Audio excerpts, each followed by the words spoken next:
And boom. There, Boom. we should be live. What's up, guys? Are we alive? Do you hear us? Do you see us? Do we still look Yeah, relatively okay? I mean, Julia does, but me, do I still look relatively human? I'm really close to the. I'm always so close to the camera. I find. Oh, yeah. I find that other people are like way further back. Maybe I should do that too. No, I Is think this? I'm too far away from the camera, so I don't know. All right. I think you're probably right, especially because if you think about it, some people watch this on their phone, and if you got an old small phone like me, then you probably can't see anything. You're like looking at the phone like this, trying to figure out what's what. But That's a small phone. it's a iPhone SE, the first one, not the new one. See, What? Alfred, What? you're going to be able to see it because just hide behind the bookshelf. Sorry, Eden Wraith. That's a good idea. Oh man, yeah. So Julie and I were just kind of talking about yeah, Inglorious 4 inches. See, they're watching on phones. Everybody from the data I read, most people are watching on phones. That is so surprising to me because I never watch on my phone. I'm always watching on my iPad or something.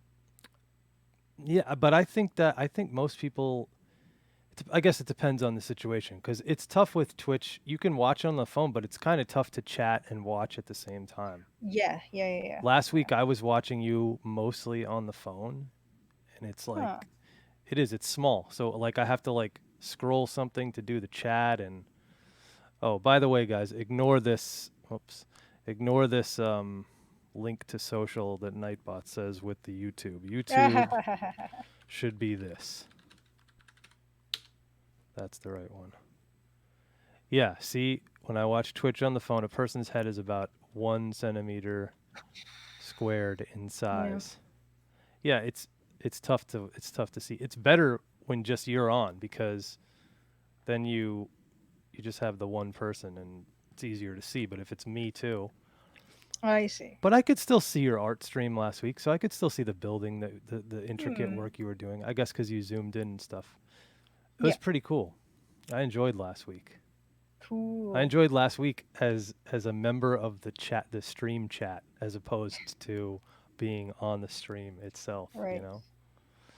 So, are we going to do a little bit of announcing? We're going to talk about what's coming up while we have the little quick chance. Oh yeah. So the preview thing. I don't have a special preview from you. You didn't send me anything today, did you? No, no, no. I was just gonna do a screen share to a screen. Like that was my low rent way of doing That's it. cool. No, that's cool. Okay, let me do a quick screen share. Okay, let me put you on. Whoops. Where's Julia? Do I have Julia only? I don't think I have a Julia only. hmm, Ah, Deluxe Tux says, "What do I hear about the Thursday bonus?" yes, that's what I'm gonna really briefly Well, just do a go screen over. share here. I'll figure it out at some Okay. point later. Well, it's not much of a screen share. All it is just one screen. So there it is. So I am, and if you look at the bottom, it's going to be really tiny when you're on the phone, but the Crimson Diamond is in the Steam Game Festival, the summer edition of the Game Festival. And what that is, it's an event that sort of showcases, tons and tons of indie games and demos and stuff. And so I got into it, and one of the things they recommend for the event is to stream yourself, maybe playing some of your game or the demo, and maybe some commentary, some Q&A, that type of thing.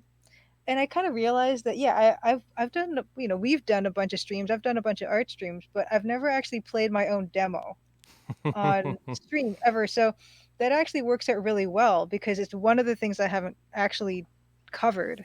And so my hope is I'll be able to play the demo um on so if, first of all, it's really cool is it's going to be broadcast not only to Twitch, it's actually also going to be broadcast to on the Steam store page for the game, That's awesome.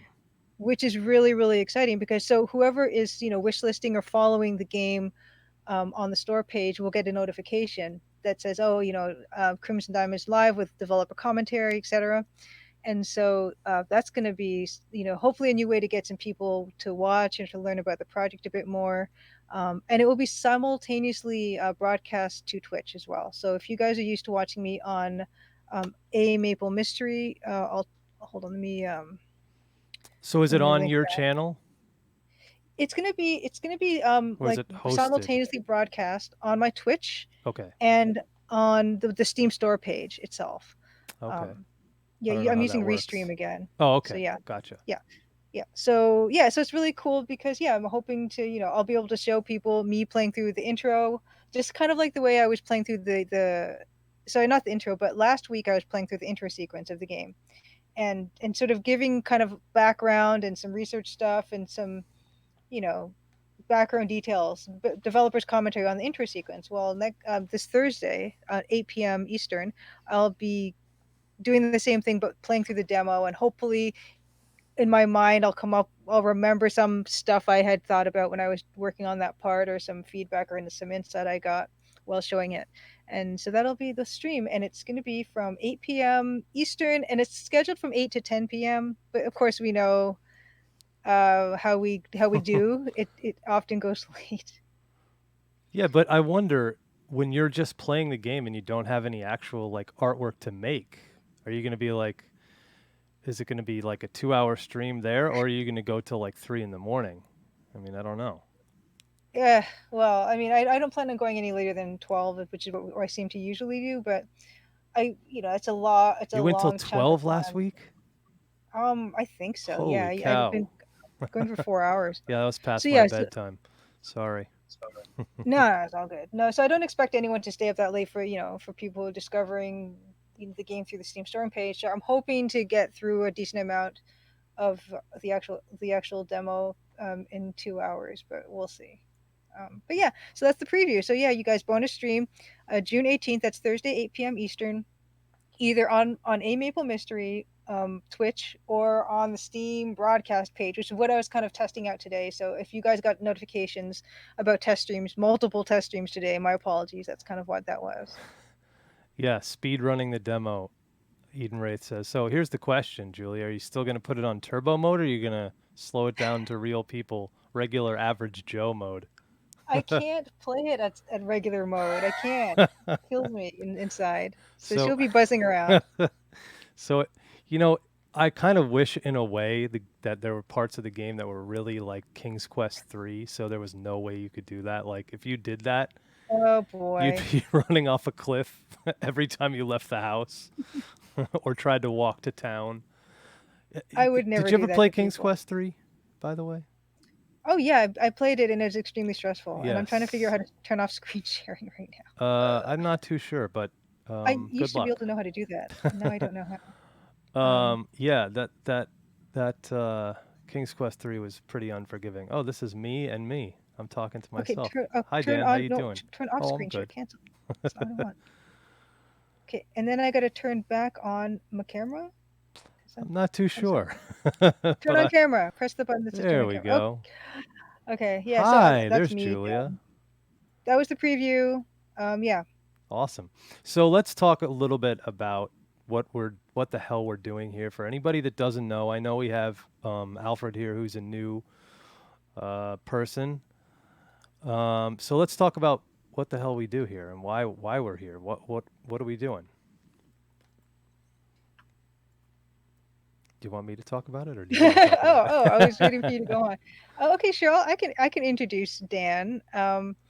Yeah, so what we're here for is I'm Julia. Hi. I'm the solo indie game developer behind the thing behind me, which is the Crimson Diamond, and it's an EGA text parser mystery adventure game that's kind of inspired by the Sierra Online adventure games of the late 80s and early 90s.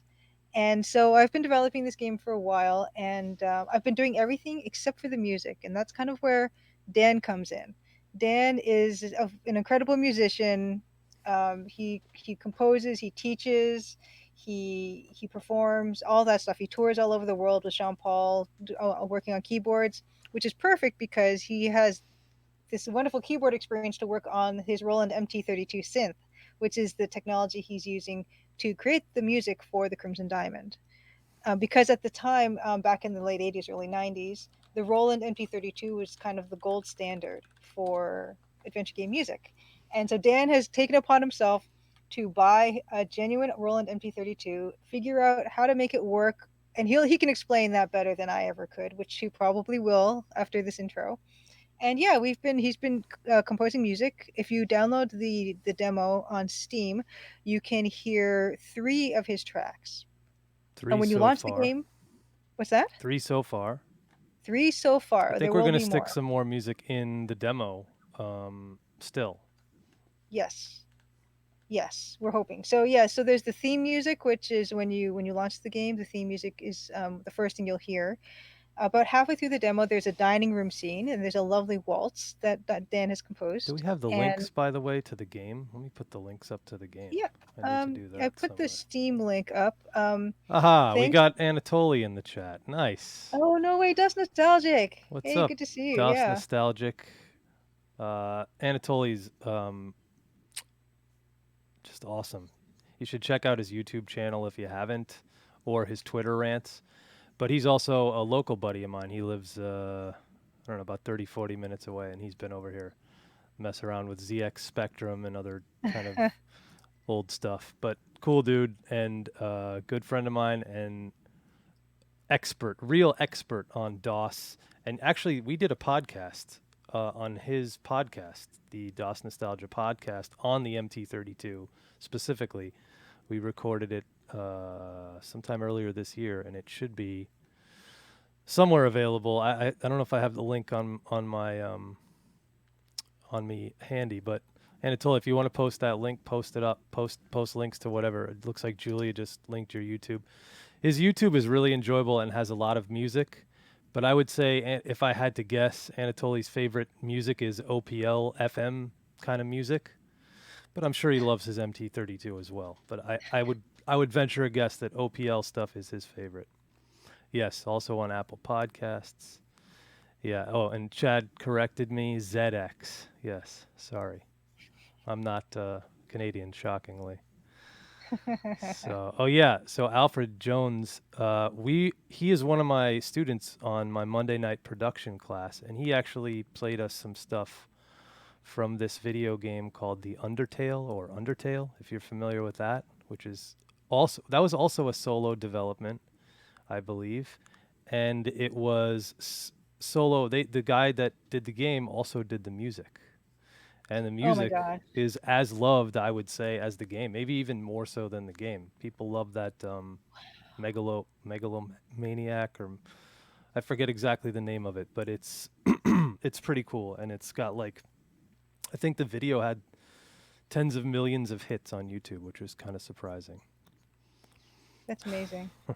So it's pretty cool, and he's working on a little remix of that, which should be pretty cool. We do a lot of music there in my class Mondays, and that's something that hopefully in the next couple of weeks I'll start doing some streaming in addition to the Tuesdays, and I'll never interrupt a Tuesday night that Julia is streaming without me, but Oh, potentially on a Wednesday is what we're looking at. Maybe in a few weeks, we'll see.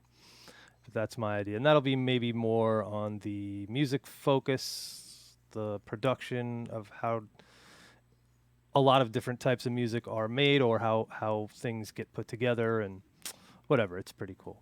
Deluxe Tux still has not finished Undertale. Yeah, I haven't even played it, but everybody's telling me I need to play it. I just don't get any time at the moment to play games. the So, graphics are amazing. Just as an aside, they're very like pixelated, like monocolor type of thing. It's so up my alley too. I've actually watched Let's Plays, but I haven't played it. But is it an action RPG like it's Zelda? yeah, it's kind of an action RPG type of thing. Yeah, yeah. Interesting. Undertale is really good, but you have to play it multiple times to really appreciate it. Yeah, interesting. Interesting. And it shuts on and off your game. I don't know. But yeah, I got to try it out because I think they ported it to just about every platform by this point. PC, PS4. I wouldn't be surprised if there's even a mobile version at this point. Anyway, so what our plan for today is to show you guys some cool music, as I've kind of started to add it as like almost a tradition now, just to show off a couple of cool little clips from other video games that I really like. And I've been thinking about this. I would show off clips of non-video games, but once you start using TV or licensed music, real quick you usually get copyright. You can get potential copyright Mm, strikes. So the sad part is, games are pretty much the only option. I would love to show other influences and other clips of things, but I don't want to get I don't want to get the copyright strike, and I don't want to get the stream shut down. And it can happen. mhm. DJs unfortunately run into that problem all the time. Oh, wow. Yeah, it's kind of annoying.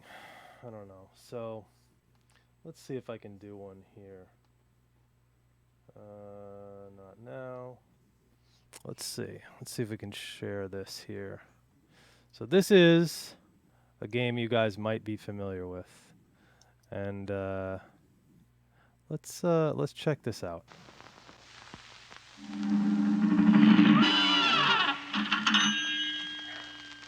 Well, Cuphead and his pal Bugman, they like to roll the dice. By chance they came upon a devil's game, and gosh, they paid the price. Paid the price. And now they're fighting for their lives on a mission fraught with dread. And if they proceed but don't succeed, well, the devil will take their heads. Nice. And I'm going to stop it there. I'm going to play the rest of it in a second. But does anybody know what you call that style of music? No? Julia, any idea? I have no idea. Classical? No? Yes. Two guys got it there in the chat. Furroy and the They Davor. were. Barbershop Quartet. Yes, grandpa music also. I Barbershop Quartet is what they would consider that music. Now, interestingly enough, I'm not exactly sure of what year. I think it was the 1930s, the decade of the 1930s, that you would consider this game in, and I think that was the music style that they were going for.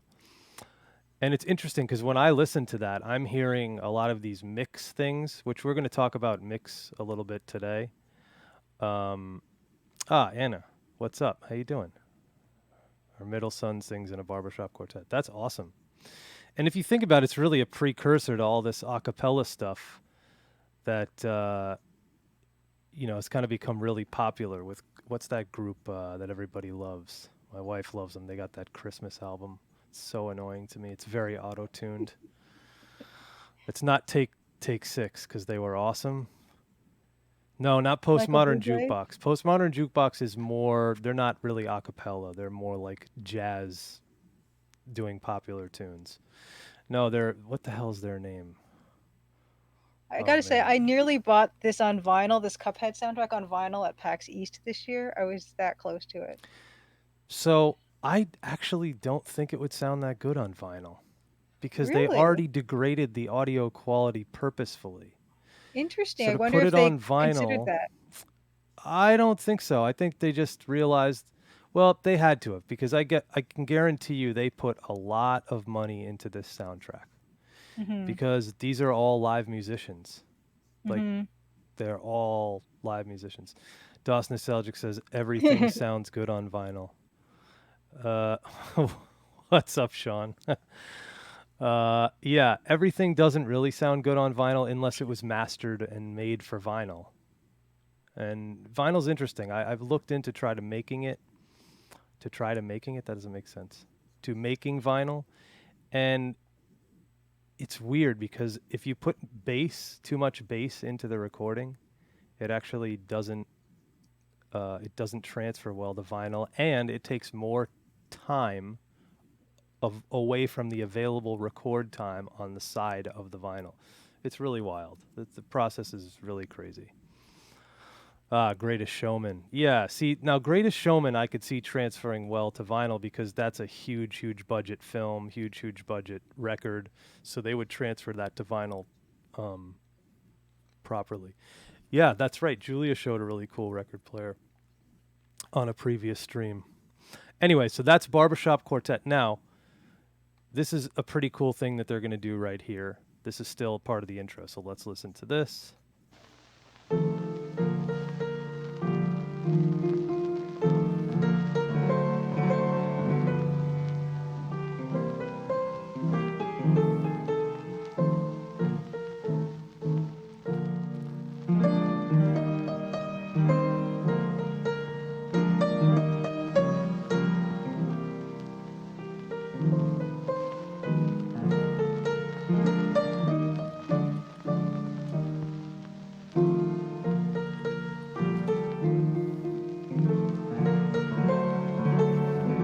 Okay, I think that's actually the loop point there.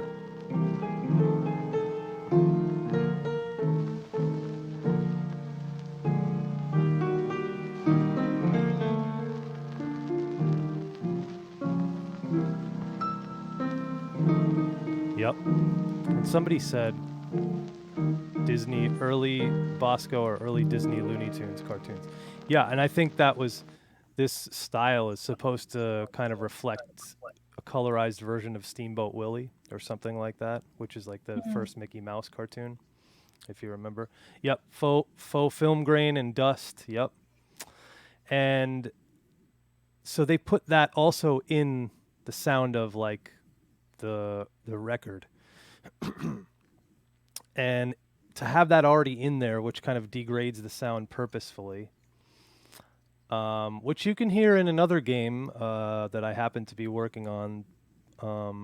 There's some of that going on purpose as well. But I'll talk about that a little bit later. So DOS Nostalgic asked, could the vinyl release of the soundtrack be filter free? It happens with movies occasionally. Yes, it could be, but that's a budgetary question because that would take a long time. Like, have you looked how many tracks there is on this record? Anybody know how many tracks there is for Cuphead? I think it's 70 or 80 or something along those lines. And it's a lot of music. So you would have to go in and remix each track that has that degradation unless they simply did it with a post-processing filter. But if you transferred it without that post-processing, you're going to hear it now clean on vinyl and then expect the vinyl to do the work to degrade the sound again. I don't know if you could do that. I don't think it would work.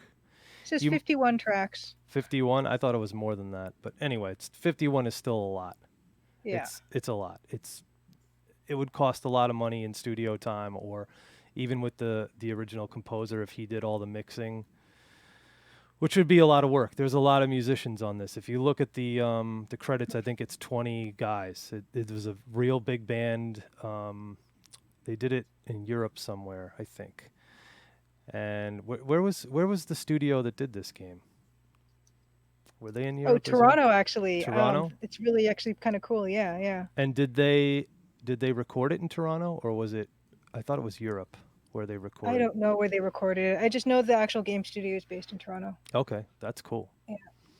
Anyway, it's a beautiful game. The music is pretty awesome, and that's why I wanted to share it. So I had asked the question, did you hear the difference, or did you hear the similarities between the Barbershop Quartet and then the piano? Did you hear anybody hear what was going on there? I'm so bad at music class. I do a lot of quizzes here. I know, and I never get any of them right. Okay, Alfred, please. Yeah, so can you describe it at all, Alfred? Betty Boop, yes. Visually unsettling. Yeah, kind of. One is a piano. Yes, well, yes. That's definitely correct. One is a piano. One is a bunch of singers. Yeah, they aren't post-processed. Interesting. So I wonder what that sounds like then. That would be interesting. I'd have to check it out. Yeah, so that's kind of what was going on. So think about this. You first start the game. This is literally the first thing that... Yeah, I see that, Eden, right? Yeah, see, Anatoly, that's what I was talking about. So basically what they did is they took off the stuff that degrades the audio and makes it sound like it does in the game when they did the vinyl transfer, which it literally would be so much work to try to match those. You would have to potentially go back and forth cutting the vinyl, which is almost impossible because there's not that many places that cut vinyl. I mean, there are, but you can't just like go. Everybody used to cut vinyl back in the day when we sold Hmm. physical records everywhere. Like I've spent a lot of time in Jamaica. I was at last year. I did a recording for the BBC with Sean Paul at Tough Gong Studios, which was Bob Marley's facility, and they had a record manufacturing plant there at one point, and there was multiple places to literally cut vinyl in Jamaica, which all of that stuff's gone now. I mean, you don't even have a lot of options here. Yeah, and certainly you can go find a record shop, but they can't cut vinyl in a record shop. There's a handful of places literally to get it done, and the turnaround time is long. It takes a long time to get a vinyl cut. So to just even try to do it, it's crazy. Deluxe Tux. Was it 2 years ago where vinyl outsold CDs for the first time in how many decades? So I can't comment on that right now, but there's something on my Twitter from a while ago, if you can find it. It's pretty old, where I talked about it and I had done the research on that. So I don't think that vinyl was outselling CDs. It was more like, um, what's the correct word? It was more like the percentage of vinyl sales or something along those lines. Anyway, Hmm. uh, Dan, have you heard of those Japanese resin records? no, what are those? It's a kind of record that was used to be made, and there was like, as far as I know, there was one guy still doing it, but they're made out of a shellac, which is a natural like resin that comes out of trees. Wild. Um, yeah, and so let's see. Let me see if I can find here. Um, oh, they're from, sorry, an insect actually. From I'm an gonna put a link insect. That's what into shellac chat. comes from? An insect? Well, this kind of shellac. Other shellac comes from like trees, and like lacquer come from trees, I think. But Interesting. this particular one, I was once. It says, where the heck did no, the article just disappeared on me. Where'd it go? Eden Wraith. Next Um, up, records made out of maple syrup and amber. That's the Canadian way, my friend. That is the Canadian way. And for those let's that see don't where the know, heck. I'm in New York. Julia is in Canada. Well, New York Yes, being its own country. The US, New York specifically, and Julia is in Toronto specifically. I am. Yes. Let's see. I'm just gonna just go over this real quick. Uh,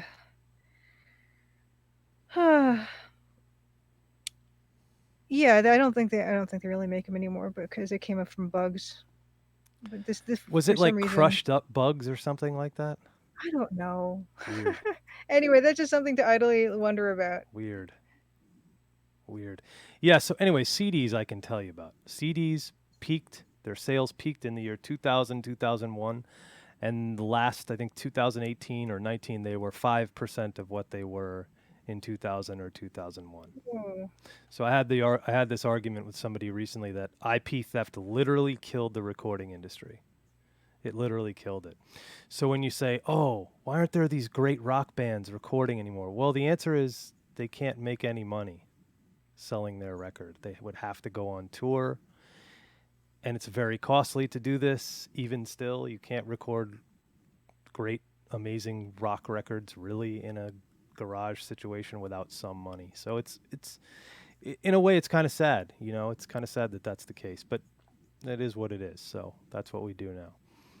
Yeah, you can still buy records, and it's cool to buy vinyl. And listen, I'm not talking against it. I think it's cool. I have vinyl myself and whatever, but some of it is going to transfer well, some of it is not going to transfer well. I think, tell me if I'm wrong in the chat. I think most people buy this vinyl as a collector's item, like we buy the games. I mean, I'm not playing all these versions of the game on my shelf. I have a GOG version to play most of them, or I have them installed on one of my retro machines. well, I'll say from an artist perspective that one of the great reasons to buy vinyl is you get this huge, canvas for the album cover and the artwork and the liner notes and all that. which it's like 4 times the size of a CD. So it's a wonderful bit of artwork to have too. I think that's part of what it is. Because what are these big boxes? I'm not playing my mail order Dooms. You know what I mean? I'm not pulling those out, sticking the discs in, seeing if they work. I'm just using Final Doom from GOG or something like that. And what did they say? Yeah, unless it's a unique release like Beatles in mono. So yeah, absolutely. If you're that's like legit record collecting. Now you got to go find original pressings, and they get really. I'm sure those are very expensive. Um, yep, and they were awesome for art. Yeah. Awesome for art, lyrics, books. I have no, they're in a box somewhere. Well, it's all good. Oh, the new releases. Oh, the Beatles released a new $200 set. Interesting. Oh, Well, listen, that's what you make money off of. I mean, listen, how many video games are releasing collector's editions for $200? it's true. Didn't they just do one for I forget which game? Well, what was the Final Fantasy VII remake? What was that collector's edition going for? That was not cheap, I'm sure, with the whole cloud motorbike thing. Hmm. Yeah, I don't know if the Crimson Diamond's gonna have. I don't think it's gonna have anything like that. No, no, no, no. The problem is this.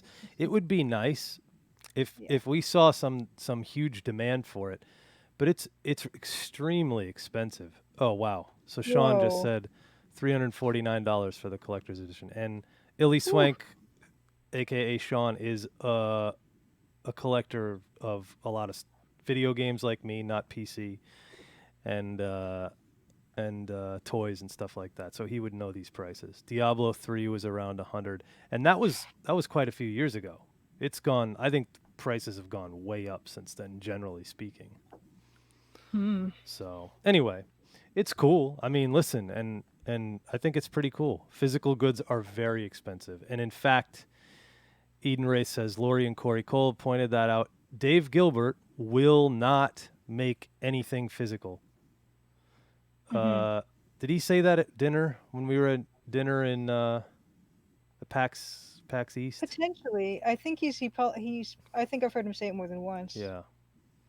So we went to dinner when we were at PAX East back in February. Was it March? Late Late February, February, early March. something like that. Yeah. Yeah, and Dave Gilbert, the creator of Wadjet games and a bunch of games like Unavowed, said he'll never do physical stuff again because he always loses money on it. Yeah. You know, he just that's the deal. The last collector's edition DOS Nostalgic bought in 2004 was $96. See, now that seems like a deal. Yeah. Actually, come to think of it, I've bought a couple World of Warcraft collector's editions, like Mists of Pandaria and one of the other ones, and I think those are maybe like 80 or something. I'd want to say. What came in him? You get an art book, and you get the soundtrack and the game and mouse pad and some cards from the trading card game. Uh, That's cool. I mean, it was pretty standard. It wasn't like crazy, like a statue or anything like that. There was a physical soundtrack?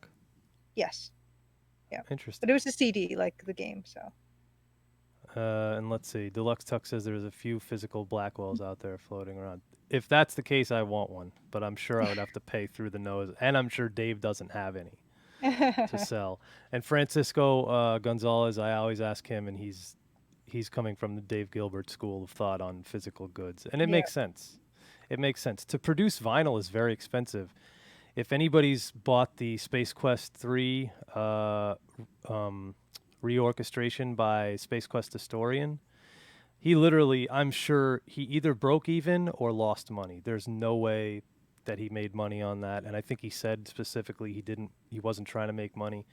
hmm, And that it's expensive, and you saw like he's doing it at cost, and it's yeah, still that's what it costs. So a Dawn of the Dead collector's edition for 200. So anyway, let me show off one that isn't crazy expensive. And now this is not a collector's edition. This is just the most expensive one you can buy.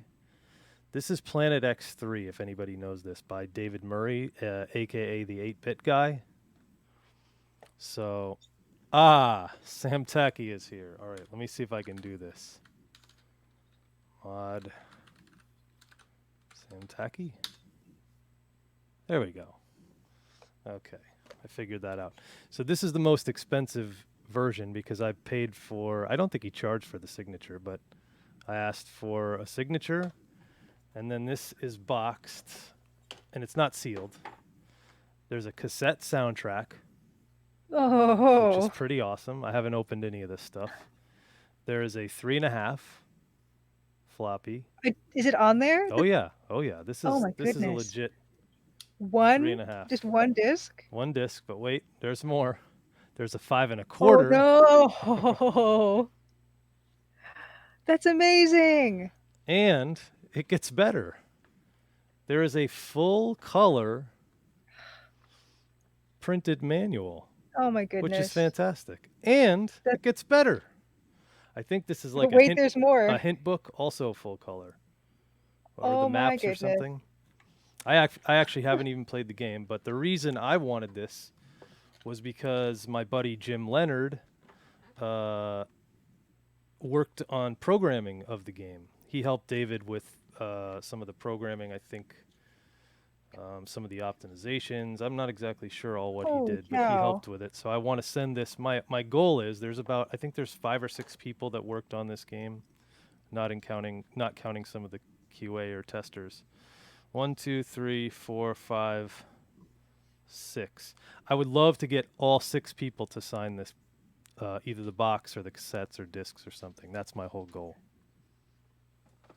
And that was only $50. To me, that's a steal. Holy cow. Yeah. Yeah. And I know David Murray did not make money on that either. Yes. Anders Jensen. That's right. Cassette's pretty cool, right? I still So, have a Walkman that could play those. what? Cassettes? Yeah. I wonder if I even have anything that can play cassettes. Oh, DOS Nostalgic says the 5 1/4 version is cut down a bit. Yeah, he would know about this because it's literally for DOS. Like, this is not a Steam game or something like that. It's DOS. I don't know if you can even buy it on Steam. It Oh, was I love it. Sean. It was, or Illy Swank. It was released like 2 years ago, I think, a year and a half ago. Yeah, and he literally had to assemble the boxes with his family. So you can still buy it on his site if you wanna support that. Yeah, about a year and a half ago or so. If you wanna buy that game, you can on his website for $50. I was like, this is a steal. That's And a I think steal. I can't believe it. shipping is $3 or $4 or something like that. It was I want to totally know worth what it. all his suppliers were for like the color printing and all that stuff. Oh, Planet X3 plays under DOSBox, but yeah, because it's a DOS game. Yeah, for $50, like just to produce the cassette probably cost him 5 or 6. The Hmm. discs, he broke even. Maybe he made a few bucks, but he certainly did not. He did not get back the money that he put in time wise for that physical product. And Yeah. the cool thing is his main job is being a YouTuber, so, or at least I think it is. So hopefully he just was doing this out of love and passion. But the reality is, as we see with the Coles, you got to support this stuff. Buy them. Buy the Yeah. Hero U games. Buy physical. Buy them. It's cool. So yeah, Planet X3. Oh yeah, Sylvain, definitely grab that, and it's on David's website, the 8-Bit Guy's website, and I think you can buy some other stuff there too. It's pretty cool. So anyway, let me shut up because I promised that I would talk less and play more, and I have not done that at all. You haven't played at all. No, maybe I should. Maybe we should play some. So what I was going to show you guys a little bit of today is, let's see. No, not that screen. Oh, where's Julia? Where'd I go? I don't know. We lost you. Did you? Yeah. What? Okay, hold on. What are you I talking think about? we'll get you back here. I'm still Yeah. on the Discord chat. Yeah, I know, but I don't see you on this particular thing Oh, that I'm on overlay here. thing? Yeah. Even though it says you should be Hmm. here. And I can see you there. I just can't see you. Hmm. Well, let's do this one. Big Julia. Big me. That, ladies and gentlemen, is the epic sound of the Roland MT32. So good. 1987 in full glory. Now, we've talked a little bit about the MT32. This box was $6.99 back in the day or $5.99 back in the day. I don't know. Listen to Anatoly and I's podcast on it. We get the right numbers right, I think. Yeah.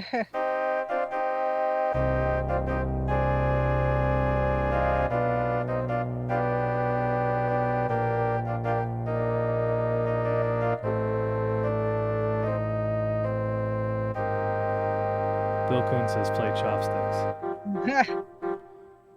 How do I play that? Really, Dan? And then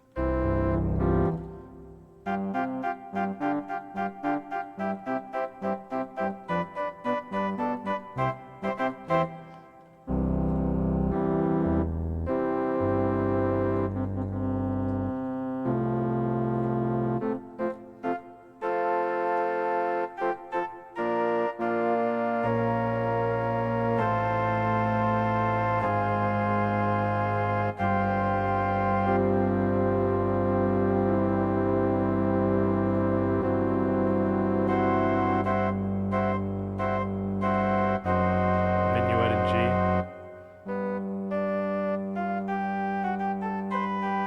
Let me change the octave.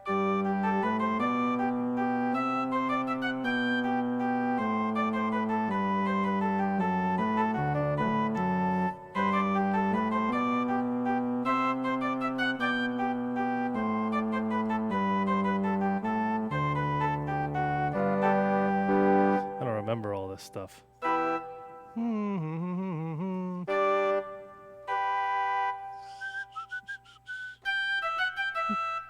I can't remember the dang thing. Oh, yeah. There you go. Sierra's bundle was $5.99 for everything. That was a little while later. And the MPU 401 is the little interface that you use to plug it in. Thankfully, we have other options now. There's software that kind of emulates it, and then there's also a remade piece of hardware. Forget the name of it, but you can buy it if you want to use it with some of your old games in a period correct computer. But you can also use the real MT32 with GOG games as well. And there's some Really? tutorial. Yep, there's some tutorial Oh. videos.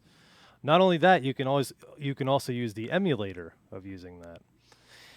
Yeah, and it's we say it's the gold standard of the time period, but really most people didn't have this thing. There was not a ton of people. The average person didn't have this because it was $700, $600 in 1987, 1988, simply to play video games, which were not gigantic things back then. I mean, they were, people played them, but what, Sierra sold the most, I guess, adventure games, maybe LucasArts, and what did Monkey Island sell? A couple 100,000 maybe, and they were one of the better selling ones at King's Quest. I'm not too sure. That's a DOS nostalgic question. So anyway, it wasn't like, Mario, where they sold millions and millions of copies. You know what I mean? It was lesser than in terms of sales. So let's see.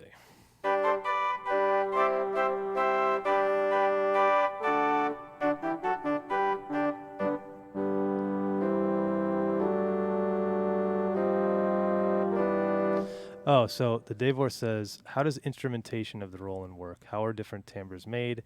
And is there any limit to their number? Yes. How does the instrumentation work? Well, I think there's 127 or 128 stock instruments, and that's roughly correct. There's some other ways to get around that. You can make your own timbres. There's an episode, or I should say a stream that we did. I don't know what it is on the YouTube, Julia, but it was the one where we showed how I was using DOSBox and Windows 3.1 and the software to get to the sounds and build them.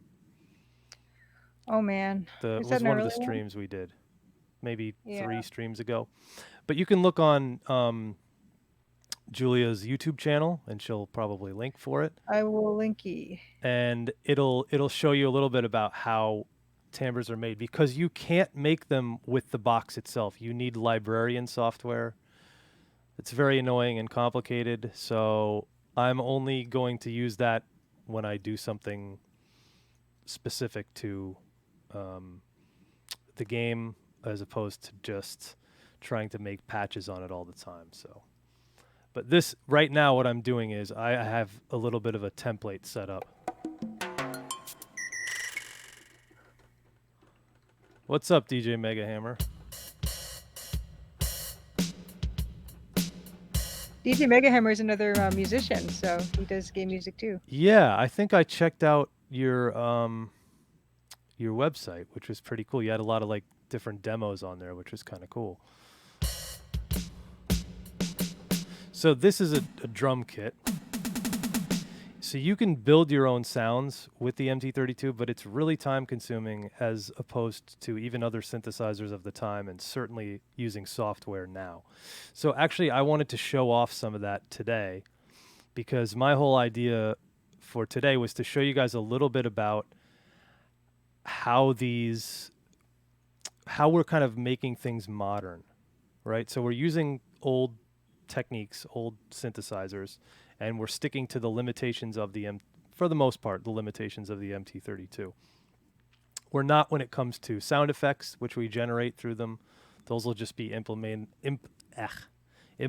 as regular audio assets, right? But they'll still be produced originally from the MT32. We'll try to clean them up a little bit. And that's kind of what I wanted to show today, is just cleaning up some audio and making it a little more modern, even though we're using the MT32. So what you hear right now is all coming straight out of the MT32. There's no processing.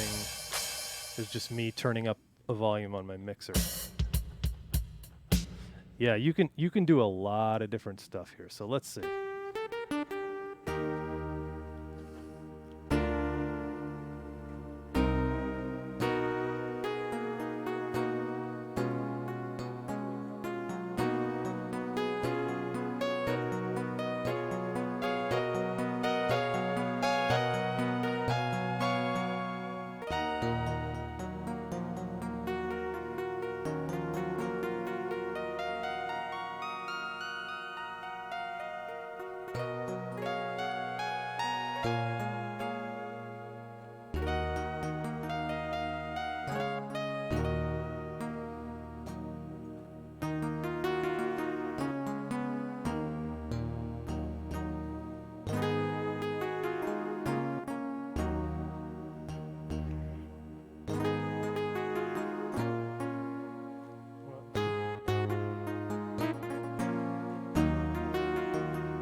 I like that music a lot. It's the Weeping Willow, isn't it? Yes, it is. In the wrong key, but that's cool. I actually don't know the Conquest of the Longbow music too well. Who did the music to that game? Does anybody know?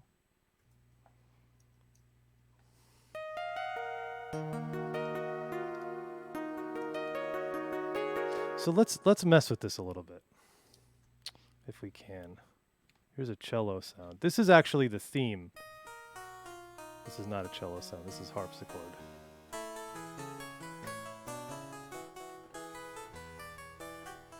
Mark Siebert. I should have known better. Of course he did. So I got to play that game then, because I think he's my favorite Sierra composer, and I'm probably alone when I say that. Everybody else seems to like the other cats more. They're all awesome. Mark his music just hits me right. I don't know how else to say it, you know?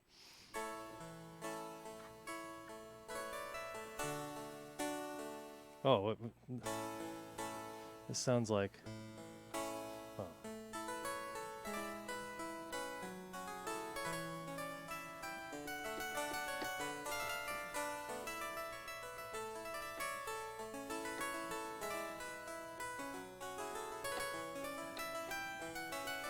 Oh.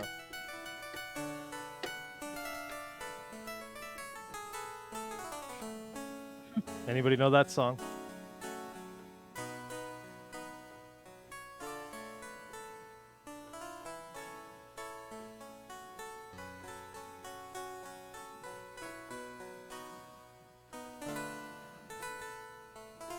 Right, Mega Hammer. DJ Mega Hammer got it right.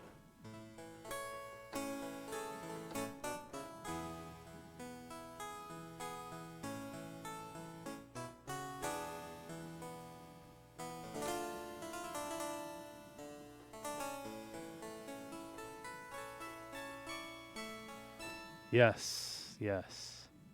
Aubrey Hodges is underrated as far as musicians go. Yes, I agree there. I think he's like one of the lesser known, but one of the stronger. Well, they're all pretty strong, to be honest. No, that melody that I played for was just briefly it was Bach. Yep, and that was Beatles in My Life. The solo that Sir George Martin played on piano, but he sped it up so it's ridiculously fast and hard to play, and I never play it right. But anyway, I play it close as I possibly can. Alfred Jones mentioned Dragon's Lair on Switch.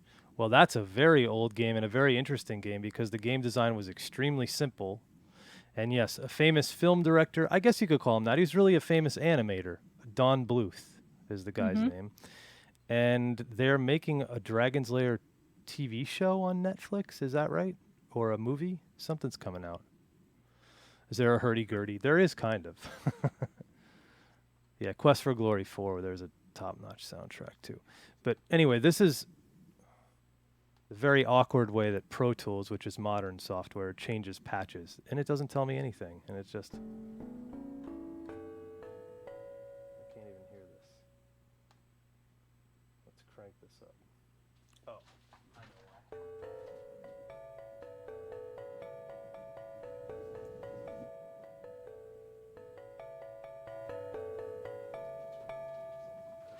Hopefully that's a little better.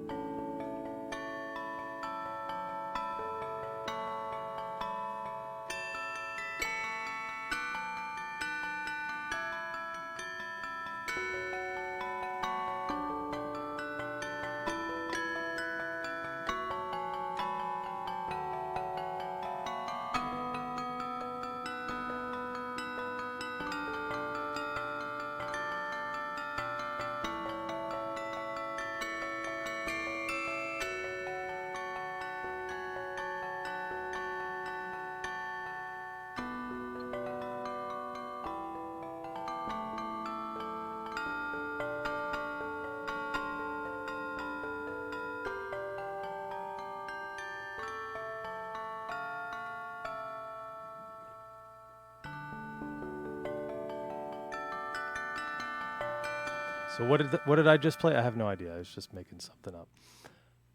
But I just like to mess with these. I think this is part of the reason I liked playing keyboards and synthesizer in general is that you can just take this and just do sound after sound after sound after.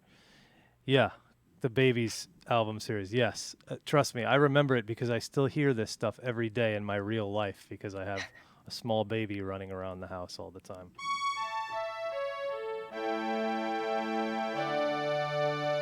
Oh, now this is pretty cool.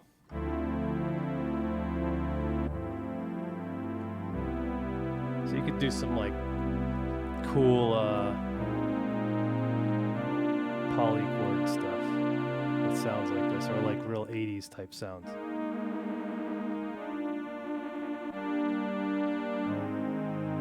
Mm-hmm. It's such an 80s sound. What is it? I don't know, it's like a synth strings or something like that.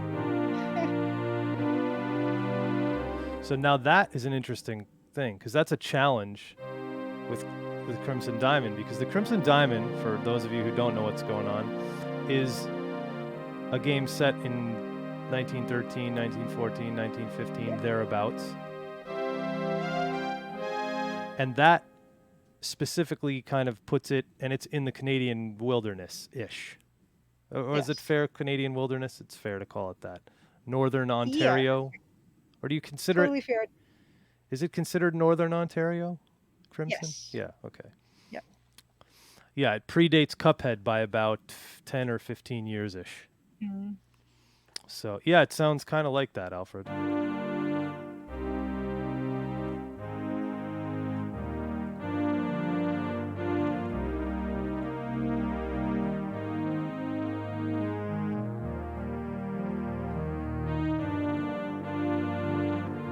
Anybody know this song?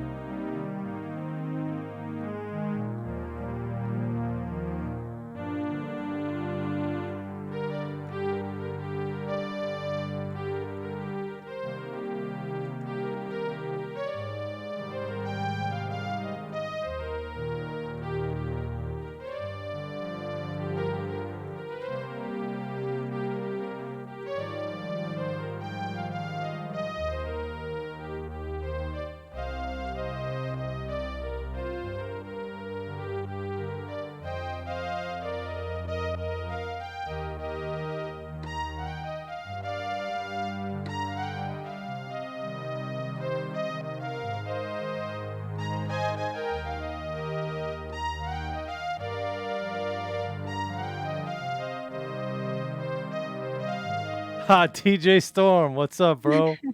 Yes, he's right. That's The Weeknd. So DJ Storm is another video game composer and sound designer, and he's actually in Canada also. I'm Oh, good, man. sweet. How you doing? He's in Montreal, and he works with Ubisoft. And Aha. actually, we were introduced to each other by a mutual friend of ours that I know from Sean Paul, from touring with Sean Paul, our buddy Rick, who is a restaurateur up in Montreal, has a couple of bars and restaurants, and sadly, most of them have been closed for the last few months. So he's been playing guitar and introducing me to his people. Sorry, former Ubisoft, at Behavior Interactive now. I know he's done a lot of cool work. He's shared some cool stuff with me, and he does. You should follow him because he does some live streams, doing a lot of DJ sets, playing a lot of DJ stuff because he's actually also a DJ. So it's pretty cool. And yeah, we found out that we had a lot of stuff in common. So cool, man. Yeah, so that song is The Weeknd. I Feel It Coming, and Daft Punk. They both did that song. Oh yeah, bro. Thank you for stopping by the stream, man. Awesome. So yeah, it's kind of got that 80s vibe, even though it's a song that was released, what, 5, 6 years ago, something like that. 4 or 5 years ago. I'm not too sure. I'm bad with times. So Me that's too. just one of those sounds. And the MT32, the challenge for us is to create sounds and music that work in the context of the time period we were in. We can take some liberties, but we don't want everything to sound like, um, what's it called? We don't want things to sound like space games. We don't want things to sound like Princess Rescue the Princess platformers or fantasy, Game of Thrones type of thing, because it's just not the vibe of this game. So, yeah. The only Weekend I knew is from the 70s. Well, that's a different one. Do I know Jess Stillday? No, I don't know. I don't know. Don't know him or her. Is there a hurdy-gurdy in the MT32 library? Another I don't. request. That sounds like Phil Collins. I think everything Yeah, sounds like Phil Collins on this machine. that would be perfect So if we were doing a police quest game. take me home. Yeah, then that's another one. Police Quest, you get kind of like, the synthwave music isn't really 80s music though. It's new. It's a new thing. It is and it's not. It's both. Yeah, I don't know what it is. Who knows how to categorize it?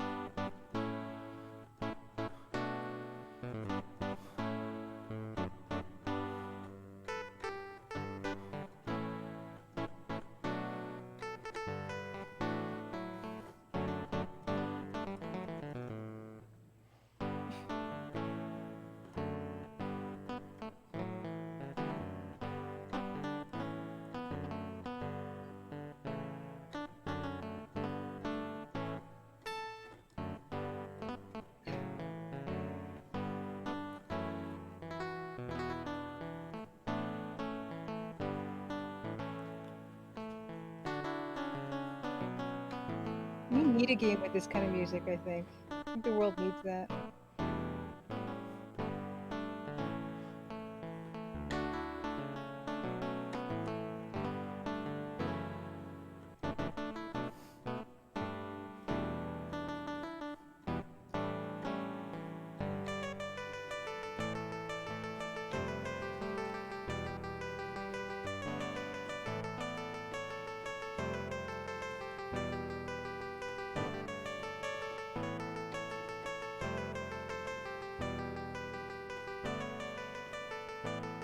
Well, if you don't know that song, DJ Storm got it. I'm not surprised.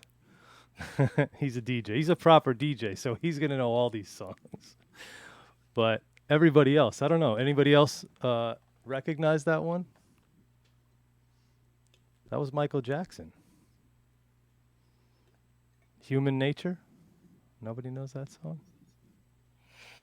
Really? And Julia, you're gonna love this one. Do you know who wrote Human Nature? Oh, come on. It was the guys from Toto.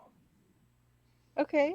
So same guys who did Africa, your favorite song, or my favorite I song, I don't should I say. don't mind Africa. I like that song, I think. Don't I? You might. I think I do. Yeah. Oh, that one. Well, yeah. It's because you play it all the time. That's why. So did Toto do the soundtrack for the movie Dune? Das Nostalgic? Oh my goodness. You can play the entertainer. Yeah, that's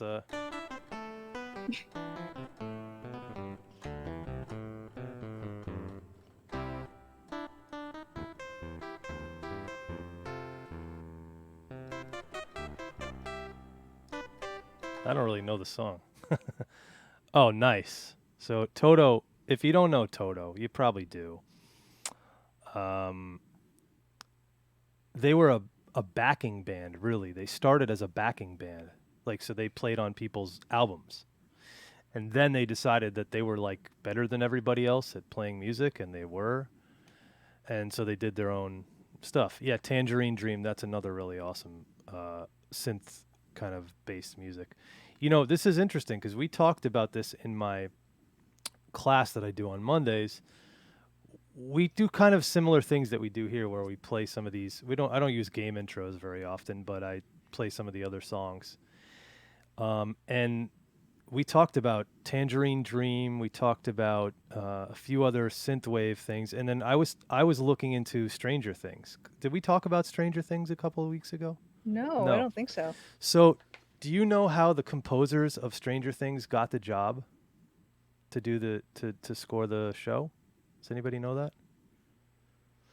Somebody mentioned Stranger Things before in the chat. I missed it. Hmm.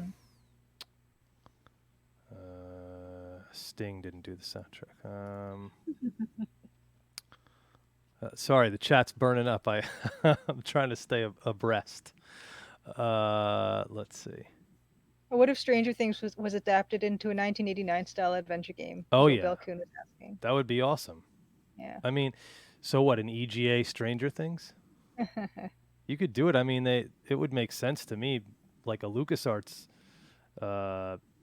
Indiana Jones style or Mhm. Maniac Mansion style would be awesome. Yeah. Oh, Maniac Mansion would be perfect. Yeah, Got multiple kids to play. that's kind of the vibe of the show anyway, right? Yeah. DJ Storm, dude, thank you for coming, man. And like I said, anybody just follow DJ Storm, watch some of his streams. You'll get a lot of classic music. He does a lot of live streaming with music, and maybe one day we'll get him to do some live streaming with some of the sound design. Maybe I'll steal him when I start doing these other streams. Maybe I'll steal him, pull him Yes. on, and have him show us some sound design stuff if I can snipe him away from his day gig. Would be awesome. Let's see. I came across the Sid player. Yep, the Sid stuff is pretty cool. Steve pitched that. So I think you're saying, let's see here. Let's All right. see. I'm just to link up DJ Storm's Twitch Yes, channel please here. do.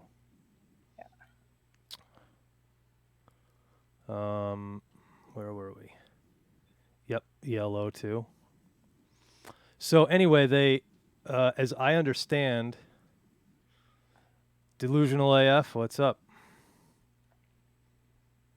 As I understand, the guys that did the Stranger Things soundtrack, what often happens in movies, games, anybody that's using music, they basically take like tracks that they know and they stick them in there, right? So they stick them in whatever demo that they have. So for Julia, she kind of did something similar. She took Canadian folk musics and just stuck them in the game, fully intending probably to release the game as such because she didn't originally. We didn't even know each other when she was started to work Mhm. on this game, right? And I don't think you had anybody else composing at the time when you first started. Not particularly. Yeah, so she was just like, okay, cool, I'm going to put this, and maybe it was a placeholder, maybe it was going to be the final thing. She probably didn't even know, but she was using it as a placeholder. So this is what happens a lot of times in TV production, film production, um, movies, games, whatever. They take a song that they like, the producers or whoever's responsible for that. In this case, Julia's responsible for, as I always say, everything. They take a song that they like and they stick it in that scene. So it becomes. Let's switch views here real quick. So it becomes like a part of their demo. So they have placeholder music in a way. And yeah, placeholders are a good way to be an example for music. Yep, exactly. So what they did, yes, demoitis. Freud just said it. Exactly. So that's what happened. The producers of the show had found this music by this band online. They took that music and stuck it in as placeholder music for the show. Called them up or emailed them randomly saying, "Hey, we've been using your music as placeholder. Would you guys like to compose for the show?" So literally, they got the job simply because they had their band's music online and it was that style of music. It's like a dream thing It's for a unbelievable, musician. but if you think about it, it's perfect motivation to be doing exactly what you're doing, right? If you're making music, if you're making artwork, put it in a way so people can view it and, promote it, advertise it and see what happens. And if you're good at what you do, it should be, something that you get an opportunity to work. You may not get Stranger Things as your first option or first opportunity, but yeah, you do. Pretty crazy, right, Bill? Pretty wild. Hotline Miami is famous for its soundtrack, but most of the music was in the first game was pre-existing. Yeah, so I mean, you could do that too. You could take pre-existing music and license it. That happens. All the GTA games, well, not all of them, GTA 3 and later, used mostly licensed music. Tony Hawk games were famous for licensed music, right? Certainly, like that's your exposure. I don't know if they do it anymore, but Madden and FIFA, all of those games exposed me to a whole bunch of stuff. FIFA had the band the Scissor Sisters? You ever heard of them? I've heard of them, but I couldn't name a single song. They have a few. There was one song called "Take Your Mama Out All Night," and that was on one of the FIFA like Hmm. '04 or '05 soundtracks, and it was pretty cool. It was pretty cool, and that's how I was exposed to their music for the first time. And then of course, I was in New York, and they're a New York band, so I met a couple of people from the band. It was cool. Oh, And nice. they're kind of like an Elton John vibe. Their whole vibe was to be like a more modern version of Elton John, like kind of rock, high male vocal stuff like that. Mhm. So yeah, anyway, that's a pretty cool story. I liked and it was inspiring to me because it's like, you know what? Just put it out there. Let people see what you do. If they want to hire you to do what you're doing, cool. And that's otherwise how are people going to know what it is that you do? It's true. Right? So we're here sharing. That's part of the reason we're here sharing this on stream. We want to expose as many people as possible to this game. We want as many people to see it because anybody in this Twitch stream that knows anything about game development uh, knows how difficult it is, right? Especially when it comes time to release the game. From now on, all of Dan's stories will begin with "I was in New York." Well, they could, but I was born and raised in Seattle, so I could use a lot of those. Anyway, let's see. What is pre-existing games can sometimes use you for public use? Yes, yes, but the laws get pretty convoluted, so you always got to be careful using some other people's songs. Yeah, and Guitar Hero is a weird one because a lot of the early Guitar Hero games they did like karaoke versions of the Hmm. songs, and they weren't, in my opinion, weren't particularly good. But if people love that game certainly, and the game itself was amazing. Yeah, the thing about the music that the game the Crimson Diamond demo originally started with was I really liked the music, but I couldn't locate the guy to ask for permission to use it. And So he I didn't kind of was actually thinking, write it, oh, right? He did the what's that? arrangements of it. It was Yes. originally folk songs. So the Yeah. music itself is public domain, but the arrangements are technically property of someone, even though Yes. they can't really claim copyright on it because they're public domain songs. So it gets really weird and convoluted. Exactly. So I thought I don't like when things are overly complicated, so it was just way easier. And then Dan came along and he had this vision for it and that was very specific and I totally was on board for his wanting to use the MT32 and he was really self-motivated to get it all working and everything and that was perfect. So yeah, it did work out in the end. Yeah. And we're not finished yet, but we're getting there. We're Um, getting there. it's just difficult. It's not easy trying to wrangle old pieces of hardware. Hmm.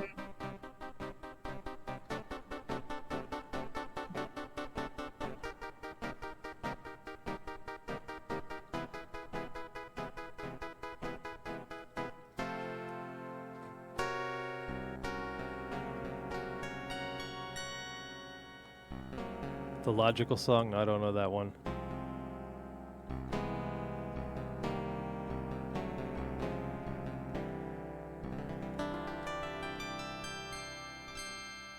So let's go back to the theme for a second. See, I'm missing Julia here for some reason. Why am I missing you? Oh, Huh. there you are. Ha ha Here ha. I am. Gotcha. Okay, I had the Pro Tools. You were hidden behind the Pro Tools. That's the problem. Okay, beautiful. Let's go back here. Let's see. Oh yeah, this is a problem. Yeah, I did something with the sample rate and it sped this stuff up. So what I'm gonna try to do is, let's see if I can. I'm gonna try to re-import. Ooh, can I do that? Maybe. Let's see.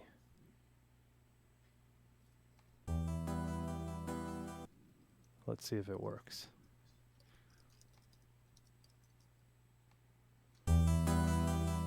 There we go.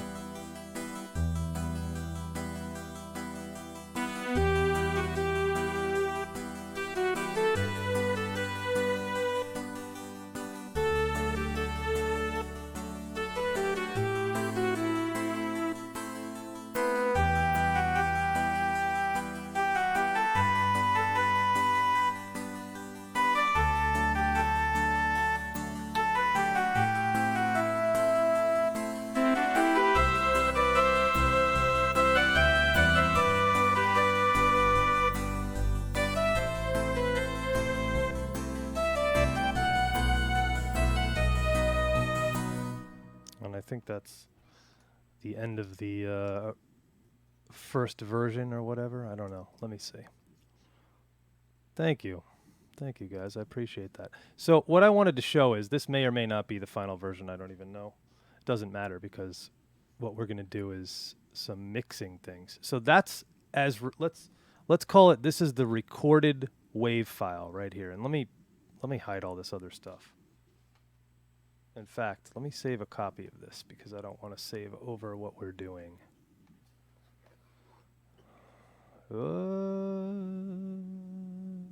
Where am I? I'm in the wrong place. You can see how many dang. Nope, that's the wrong thing. Pro Tools sessions, name, TCD, and let's save it TCD theme.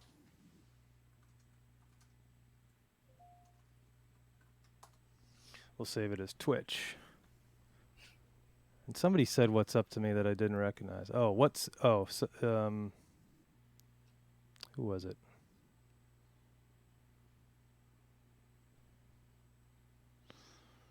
I don't know. Anyway, what's up, guys? Good to have all of you here. I'm going to hide this stuff. I'm going to close this. Don't save it. And I'm going to open what we just did, or what we just copied. This is a good way to save yourself from heartache and things of that nature. You don't want to copy over your files. Okay, I'm going to hide these.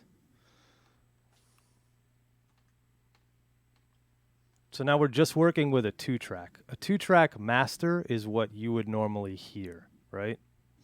This is what you would hear this is what you actually do here in the game. You're hearing a 2-track version.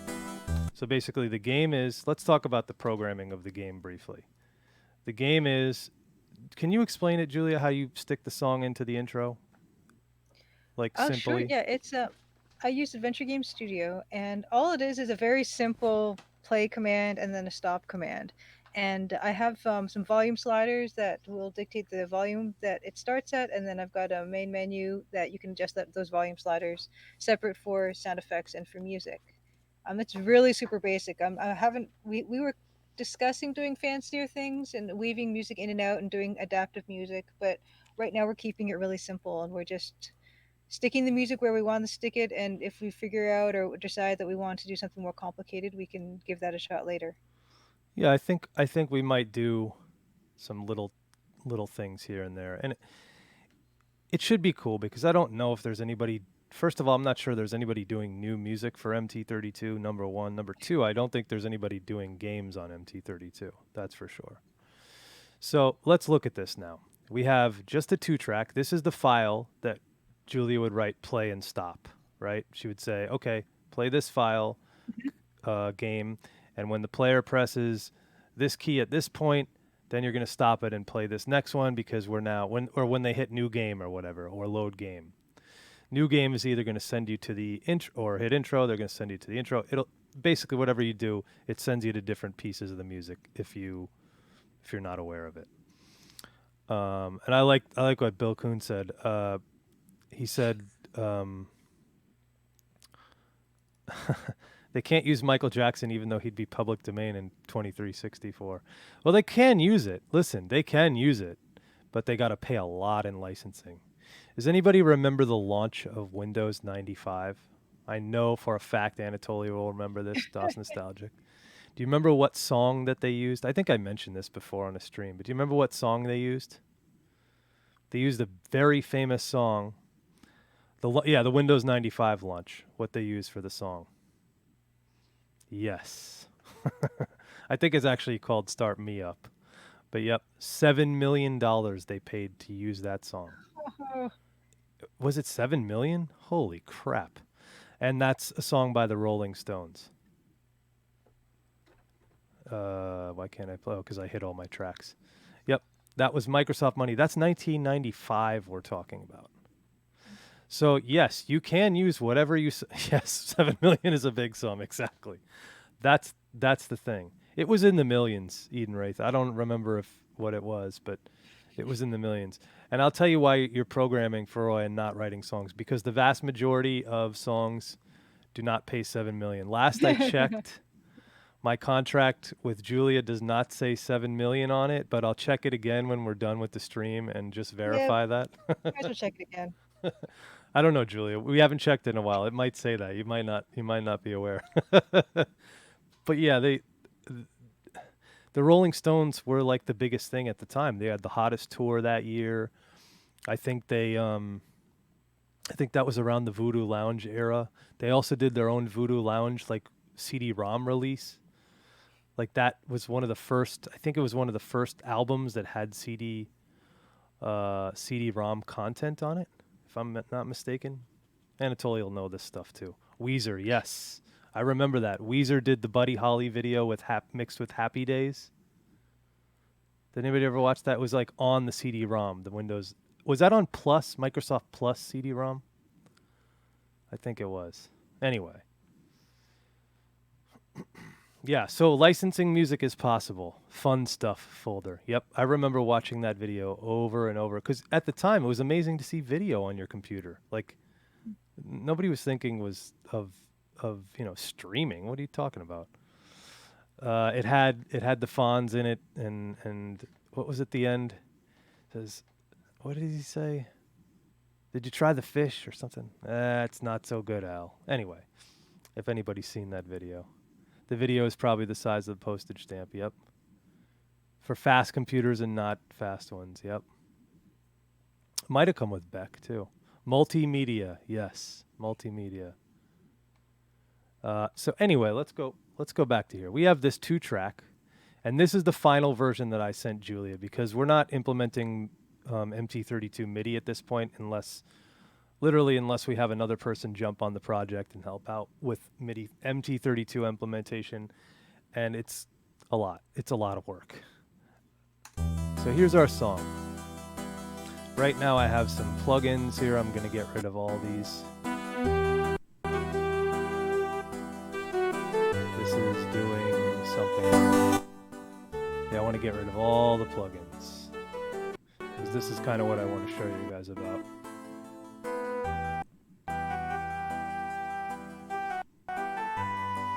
Okay, so what we have right now in Pro Tools, we have one track, which is actually a 2-track, a stereo track of the file. And stereo just means we have a channel that has a left channel and a right channel. And you hear in stereo because you have 2 ears. You don't hear in mono. Mono means you only have the same signal going to the left and right ear if you're wearing headphones or using speakers. Stereo meaning different information is coming out of the left and right channel or left and right speaker. You can get more complex as you go into surround sound and things like that, but music doesn't really belong in surround sound, despite what people say. So this is a 2-track, and then this is the master. So if we listen to this, it sounds a little bit quiet, but this is literally what came out of the MT32. We can turn it up there on our fader, but we don't really want to do that. The first thing, we can do 2 things. Now, if you look at this audio, let's make this really big so we can see it.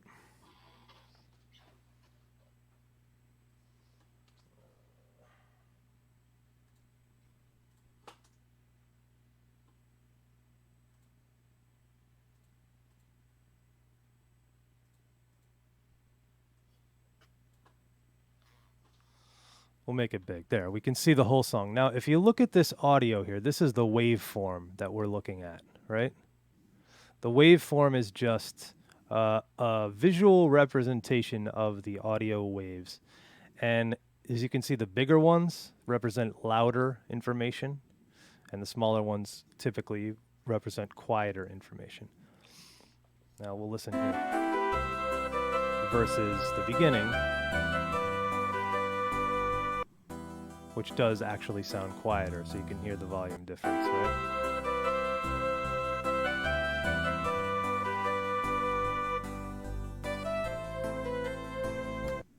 Yeah. So, oh yeah, Alfred Jones mentioned you can do things with mono sounds or trippy if you mess with different sounds and times. But yes, if you do that, then you're kind of creating a pseudo stereo effect at that time. Let's see.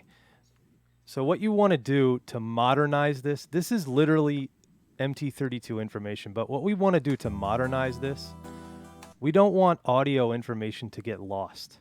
Like, this is quiet, right? So if I have my game on quiet, I really only hear audio when we get to this point. All of a sudden it gets really loud. The first thing we want to do is probably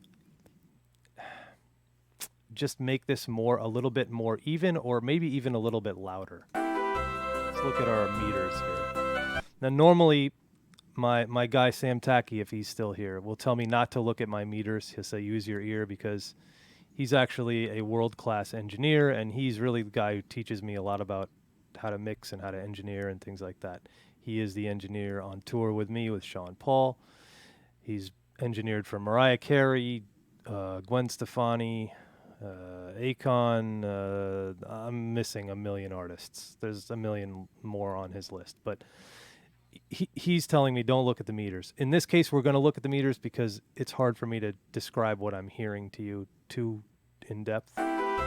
We want this meter to be peaking somewhere around -18, -15 in there, and you can kind of see that that's where it's getting.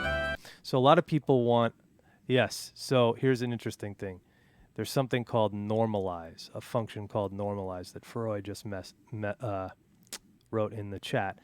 Normalize is not a function you want to use, generally speaking, because normalizing, it just makes the loudest peak 0. So it'll only make, it'll just essentially just make this whole track louder, but it won't change the fact that this part is much quieter than this part. And we can actually do that, and you'll see what it looks like. There's an effect here called normalize, and it'll say something like, make it RMS or peak at 0, and you can watch what happens. So it makes it look like it's way louder, which it is, but it doesn't actually change the balance of volume. So you'll hear it. So it definitely makes it louder. But if we correct for volume, let's see.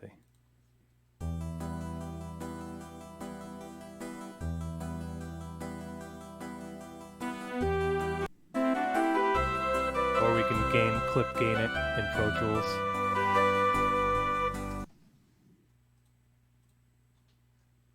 But I'm going to undo this. The long and short of it is that it doesn't actually affect our audio. Yes, here you go. Sam Tacky just said, you can reference your meters, just don't let them take away from your creativity. Normalize will bring the lowest to the loudest in the file. It will affect your dynamic range. Yes, you lose headroom, something they call headroom in mixing. It's without getting too technical, because the point of this is to show you how to make kind of things that sound like we remember them as opposed to how they actually sounded. So you won't get hanging note bugs and things like, sorry, Julia, I stuck the mouse pointer on your face again. You won't get things like hanging note bugs because we're using audio files as opposed to MIDI. Normalize is not what you want to do in this situation. The first thing you want to do is have your gain level or your gain staging correct. So you want to have your level roughly where we have it. I think we're at an okay level. Might be a little loud once we get to this point. Let's see. I think it's probably okay. So now what we would do is, or what I'm going to be doing in certain instances, is I would put something like an equalizer on a track, or I would put something like a limiter on a track. And all of these things will affect the sound. Now, you're probably not going to hear a lot of these effects that I do because they would be really subtle, but I'll see if you can. Let's just see if we can turn on some of these. This is probably really hard to see without scaling. Sorry, this plugin doesn't scale, I don't believe.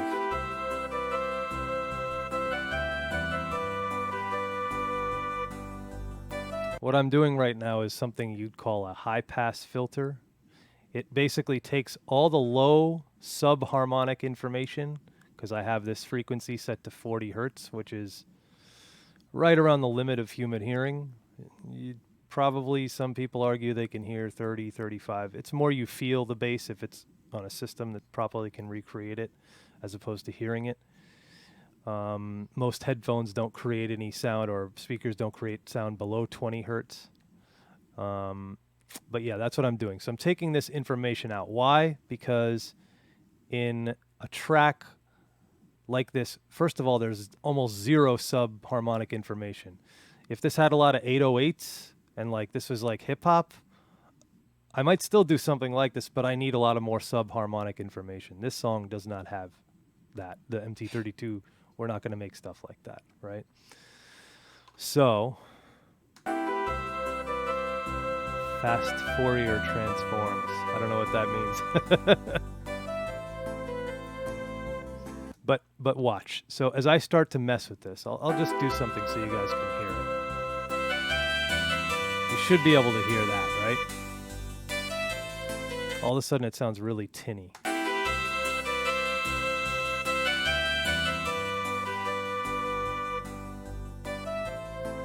Yeah, I'm just trying to give you drastic so you can hear the difference. But what I might do in a song like this, let's see.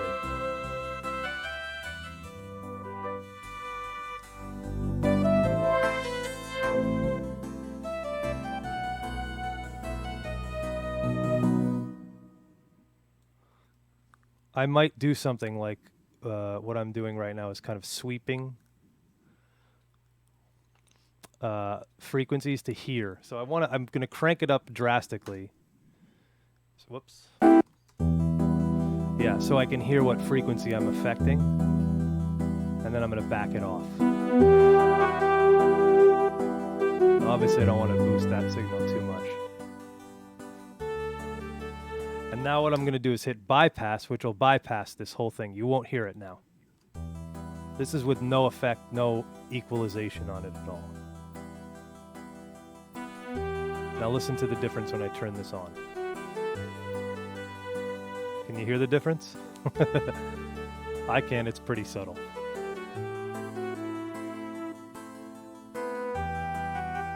It's pretty subtle.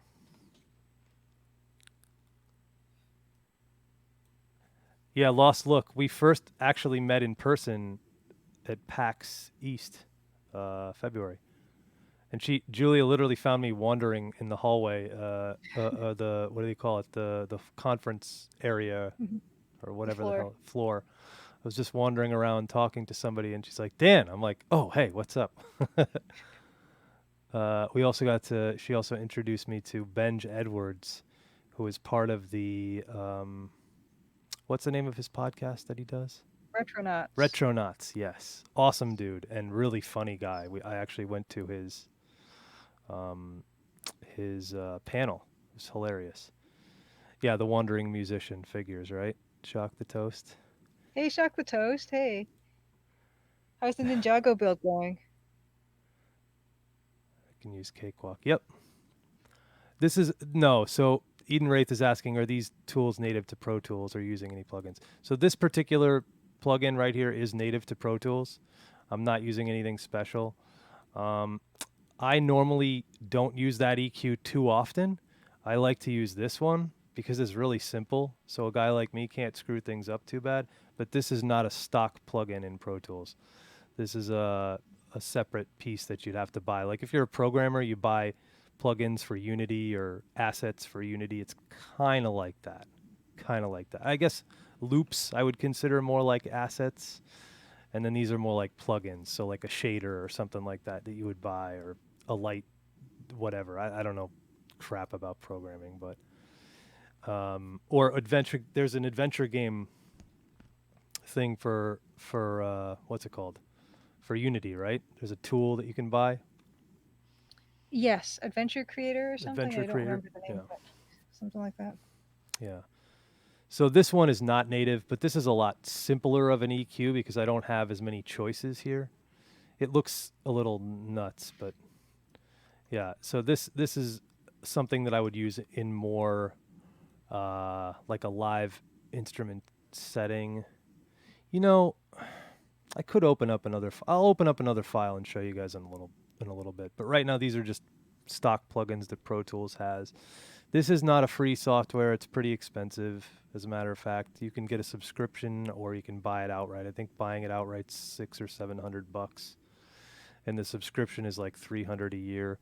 If you're Sam Tacky, you get sent the latest upgrades for free because he's like a tester and stuff like that. He helps a lot of these companies out testing their software. And actually, I went to something by Sam Tacky in the city.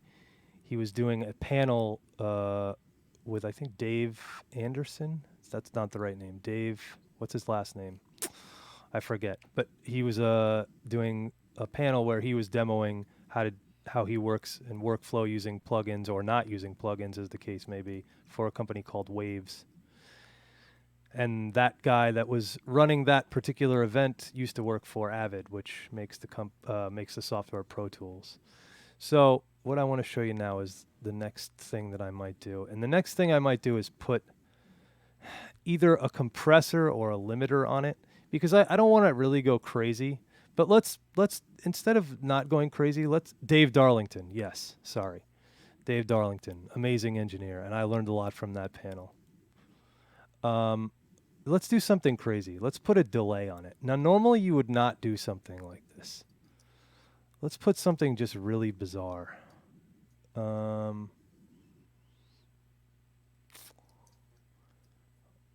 This is not a stock plugin either, but who cares? This is like a tape echo effect. This is going to sound crazy. Listen to this.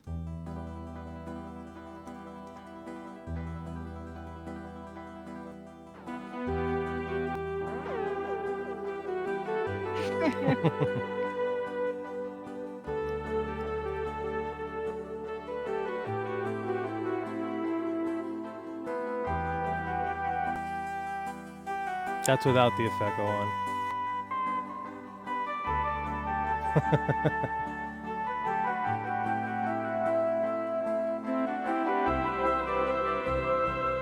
Sounds really cool and warm, but it's definitely not helpful helpful for what we're doing. I just wanted to give. Let's do some other something else extreme. This will sound pretty wild.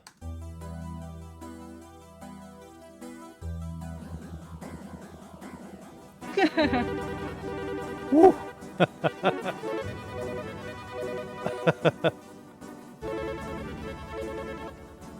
That's wonderful. That sounds terrible. Oh dear. Okay. So I like the Dave Orr's expression. That's exactly how it sounds. You know, it's funny, Furrow. I have a student that always says that. More cowbell. And usually he's right. I laugh and then he ends up being right. So in this case, you could use a lot of different plugins or compressors. I have this secret one that I like to use sometimes. This is actually a free one that I've not used much, but this is a free plugin, and a lot of people love this one. It's simple-ish and free, but you'll hear how loud this is gonna. It's a multi-band upward downwards compressor, which basically what it does is, let's go back and look. It squashes this, what they call squashing. It'll basically take this audio, make it louder. This audio, make it a little bit louder. This, so that it's all closer to the same level, or you perceive it as the same level. The problem is that reduces something called dynamic range, which means the loudest point in your music and the softest point of your music, right? Listen. Is that why I find sometimes I find some music very upsetting to listen to? Is because it sounds like a wall of noise? It could be. What kind of music are you talking about? EDM is Just, usually squashed to hell. well, no, like typical like pop music. I heard that nowadays music is compressed a lot, and it just, I don't know. So it was. Mm-hmm. But what happened was Spotify and YouTube and all these other streaming services started accommodating for that. Okay. Supposedly, anyway. So they apply an algorithm that actually does not benefit you to have the super squashed loudest music. Okay. You actually are mixing to a little bit. And let me show you a plugin. There's actually a plugin on here that actually does this automatically for you, and it's free. That wasn't free. They used to charge for it, and now all of a sudden it's free. It's called, if I can find it, Ozone 8 Elements. And this is a free plugin. I think you have to sign up, give somebody your email or something like that. Yes. And it's like export to Twitter button. So it's kind of like that. Now this is called Master Assistant. So you click this button. You'll see how simple this is. If you can read this, it's hard to read. This blue thing here says target streaming. And this blue thing here says target CD. And then when I click CD, it gives me an intensity of low, medium, and high. So we would normally think CD would be the way to go, but actually in a game, I think it's better to do something like streaming, because the game is going to be streamed, and it's not just that. Whoever implements the audio is going to have their own standards of what they want.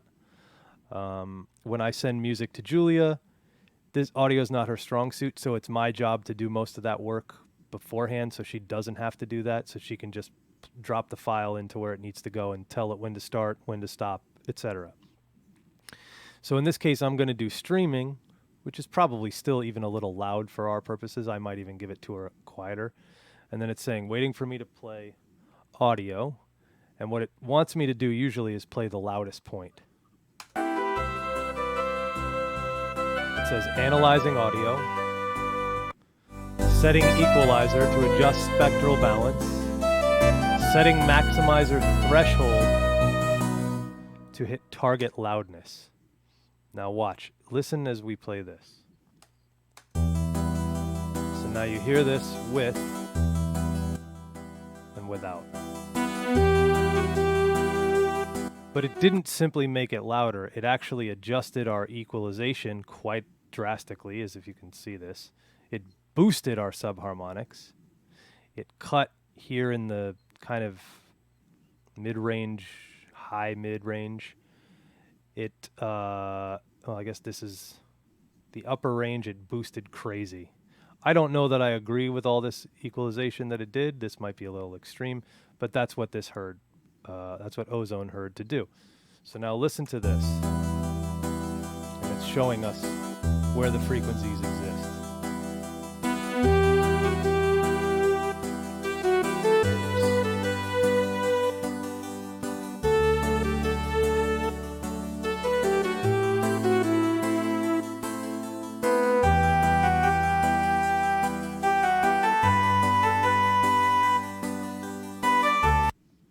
I just spilled water on my floor. Nice work. Hold on. Let me try to remedy that situation briefly. I think we're good. I lost a sock, but I think we're good. The show must go on. Yep.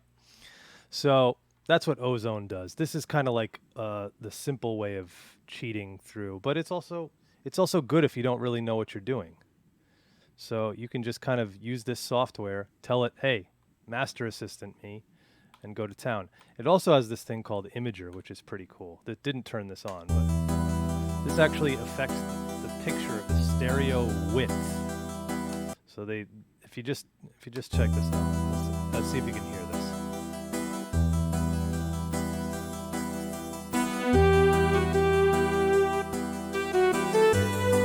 So if I reduce the width to -100, this actually makes the song to mono. So this is what it sounds like in mono.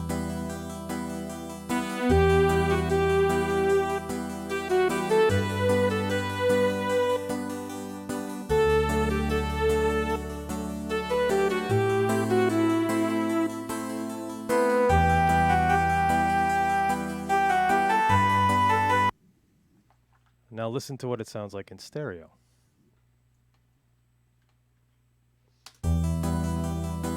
You hear the difference? It'd be hard for you to hear, Julia, because you don't have headphones on, right? Nope. Yep. DJ Mega Hammer, you're right.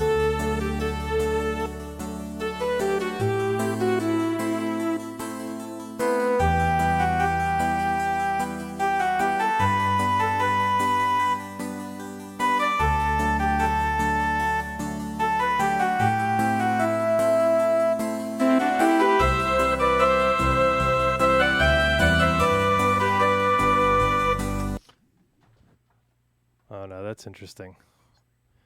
Interesting. Mono was louder to you? It depends on how you're listening to it. And yes, DJ Mega Hammer noticed there was some phase issues in mono, and he's right. My question is, though, I might leave them because they're natural to the instrument. So they're natural, I should say. They're built into the MT32. So that might be something I wouldn't bother to try to correct, because I think intentionally they're there. Now, are you going to hear them if you listen to your audio in mono? Yes.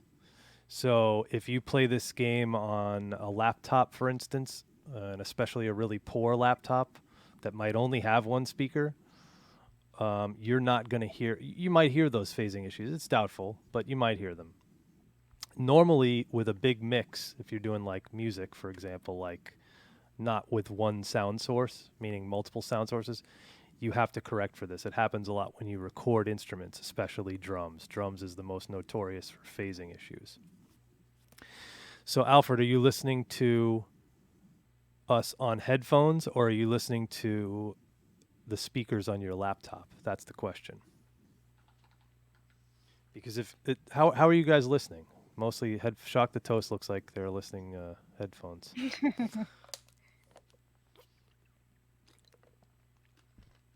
If you're listening to it on speakers on a laptop,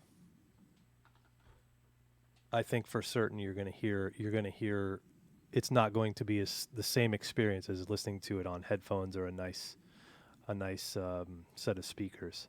I'm listening to it on the same headphones that I mix records on and mix video games on, so I feel like I have a good experience. And I'm not listening through Twitch either, and Twitch sadly degrades the signal audio quality to a degree. Yeah, no problem, Alfred. Whenever you got to go, man, we were happy to have you here. Yeah, so your laptop speakers haven't functioned for about 3 years. Yeah, laptop speakers is how people play music now. Yep, it definitely was phasing. DJ Megahammer nailed it. That's because he's a musician. All right, thanks for coming, Alfred. I'm glad you enjoyed it. Good to have you in the chat. So now here's an interesting thing. This button right here says gain match. And what gain match means is we're going to make all the audio the same level. And I'm bypassing the plugin, but I'm gain matching. So if I turn that off, this is just making our audio the same level as the quote unquote mastered audio. So bypassing it. Now if I listen to the plugin,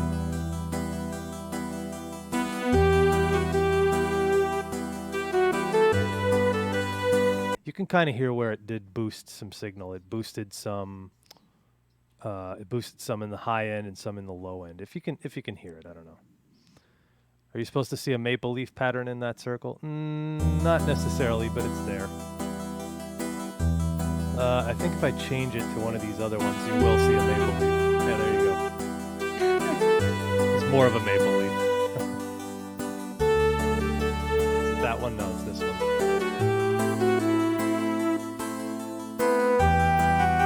Sam Taki can probably explain it in even more technical terms. I'm trying to dumb it down as much as I can, but it's super nerd stuff. So I'm trying. And these are just little things that I would do. This was not something that was done or could even be done in the games originally, because back in the day, if you had these games, let's pull out... let's take the first Sierra MT32 soundtrack. So if you had this game, it didn't have any digital audio as far as I know. It just had MT32 music and sound effects. So you'd put this game in, you'd plug your MT32 in, and you'd listen to the sound source of the MT32, play all the music and all the sound effects. But what the information that was being sent to the MT32 was simply data. Whereas if you plug into a sound card, you're actually hearing, if it's digital audio, you're hearing played back recorded audio. In this case, you were just hearing the MT32 interpret data, the MIDI notes in this case, or the MIDI information in this case. Does that make sense? It's a little bit confusing, but if you start to mess with this stuff, you start to see what's what as far as the audio is concerned. So anyway, let's just quickly switch up gears, because I put in for anybody who saw the preview of what I was posting, I had a couple of other intros and demos I wanted to show. This is a long one, but this is an awesome one. So let's see here.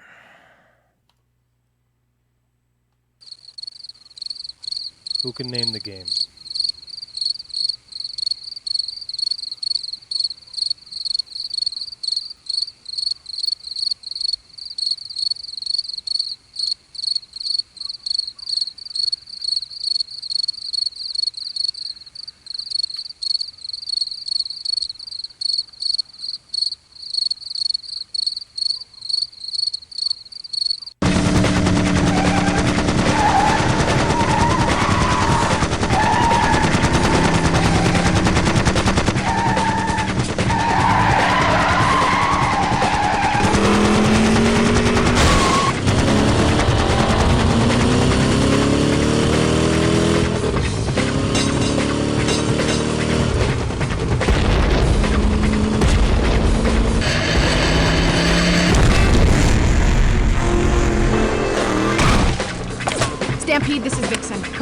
6-pack. Repeat, code 6-pack. Up I-82 east of Lubbock. Pursuer. Modified 73 Porsche Bomanta. Creepers heavily armed. We'll seek Mode 4 rendezvous. Repeat, Mode 4 rendezvous. I copy you, Victor. Hang tight, baby. I'm on my way.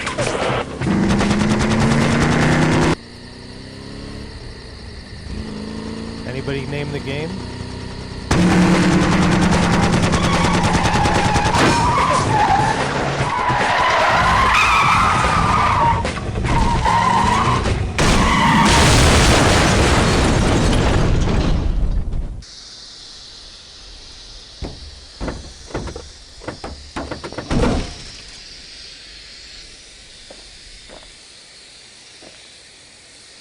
We're hearing the action, but I don't know there's the music.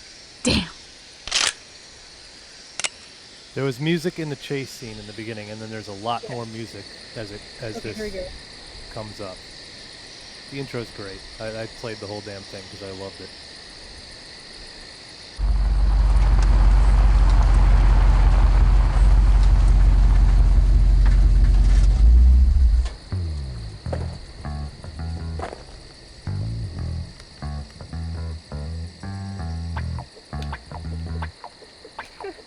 Boom.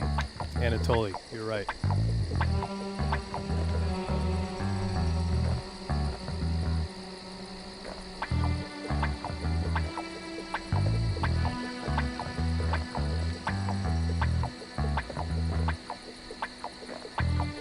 Come out. Show yourself. Look, I don't have time for this crap.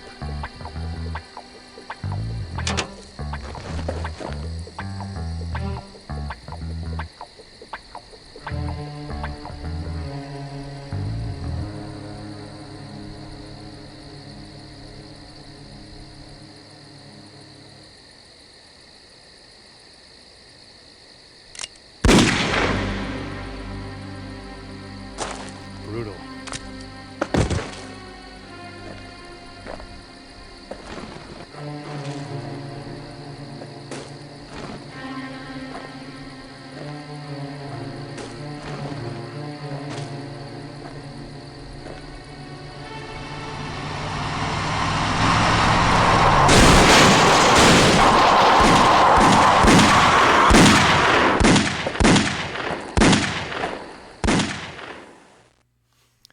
It does look like Stanley, right?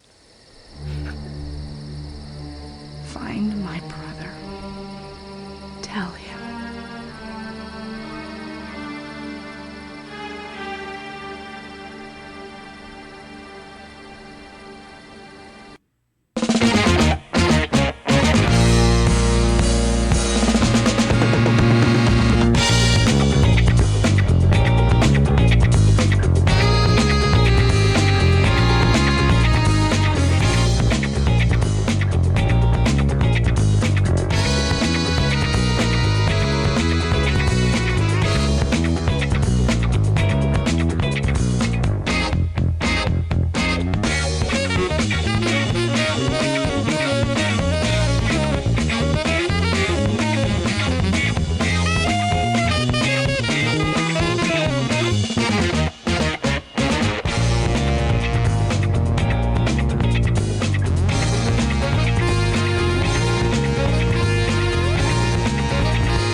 Wow. Now tell me something that's better than that. I mean, holy cow. Now, the interesting part about this, right? That let me see if I can quickly call up the soundtrack information because this is a very interesting story. So the Interstate 76, this is just from the Wikipedia. The Interstate 76 soundtrack was composed by Orion Salazar, who would later achieve fame as a founding member of Third Eye Blind. No way. The music was performed under the name Bullmark with Salazar on bass, Santana alumni, Tom Coster on keyboards. Tom Coster is a very famous keyboard player. If you're a keyboard player, you know who that is. And Brian Mantilla, who among his performing credits previously played with Primus and Guns N' Roses on drums. So it was awesome. I mean, the whole soundtrack is killer. And there is an original game soundtrack CD available somewhere if you can find it. I got to buy a copy now. Notable notes on the Wikipedia page. It says the band's inspiration, ? Cop shows and porn. And interesting, it says Van Halen was recording nearby and Eddie dropped by the Bullmark sessions. Because this soundtrack to me is as authentic as it gets. And Tom Coster is a top-notch keyboard player, like one of the more well-known guys. So anyway, that is why that soundtrack sounds, to me at least, so perfectly authentic. And like that sounded like a TV show from the 70s. Like that was the A-Team soundtrack or something like that, you know? Did you ever watch the A-Team? I can't say that I did. Oh, man. Any A-Team fans in here? The original GTA soundtrack was done by like two guys. I got to listen to the original one because I used to play it. I don't remember it. I think I only played the demo. But also, interestingly enough, if you saw the game, like the guy was the guy, I forget the guy's name, but the guy with the afro was like in a karate gi at one point. There's a guy in, what's the movie I'm thinking of? It's a Bruce Lee movie that they totally ripped that off from. That was the character that they were trying to portray. Yeah, Knight Rider. Knight Rider's a cool thing. But Interstate 76 just perfectly, especially if you remember the game when it came out at the time. I remember it when it came out, I think, in that period of time, 1995, 96. I just installed the original version on my Windows 98 machine. But I think that was I captured that from the GOG version, which actually kind of sucks. I'm sorry to say. The GOG version I think they downsampled the video and the audio, and I was like, man, I'd really love to capture the authentic because it sounds better, but it is what it is. I wanted to make sure I had this in time to play for you guys. So yeah, oh, this is cool. Black Dynamite. Yep, that was a cool one too. Yeah, same 70s funk soul thing. Yeah, and if you think about it, this was a video game. Like this, they had a band and a recording session. And think about this. They had a recording session where Van Halen was at, meaning they spent a lot of money and a lot of time on this, right? So anyway, that was another one I wanted to play. Now there's one last one that I want to talk about because that game, Interstate 76, was using CD audio. I don't know if the tracks were actually encoded WAV files or if it was just playing as Redbook audio from the CD-ROM. I don't think it was Redbook audio. I'm not too sure. I have to look that up. Allegedly, the first actual orchestral soundtrack in a game was Heart of Darkness in 1998. Really? Interesting.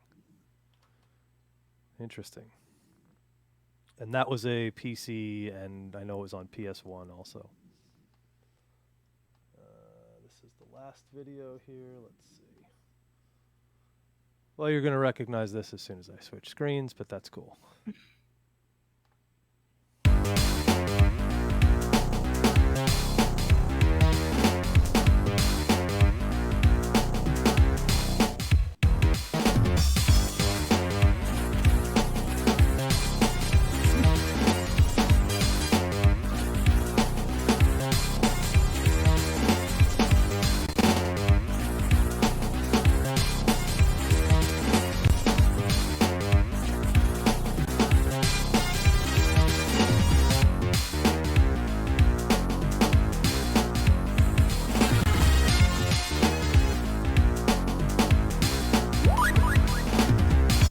Sorry, I actually stopped this quick because I was upset that I could not get...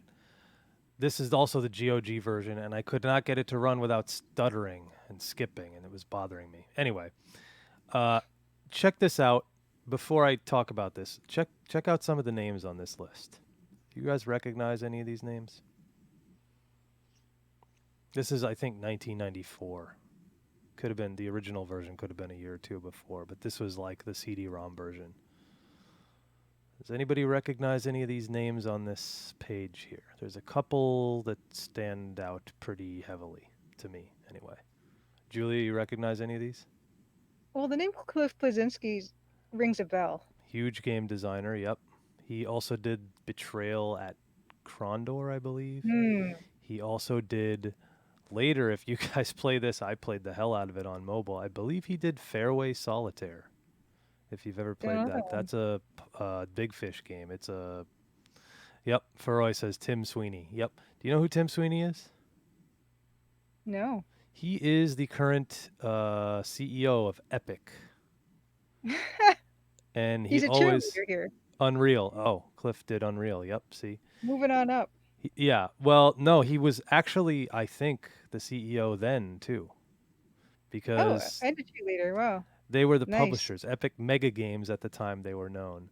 I think That's Tim Sweeney amazing. always owned the company, and he programmed some of these earlier Epic games as well.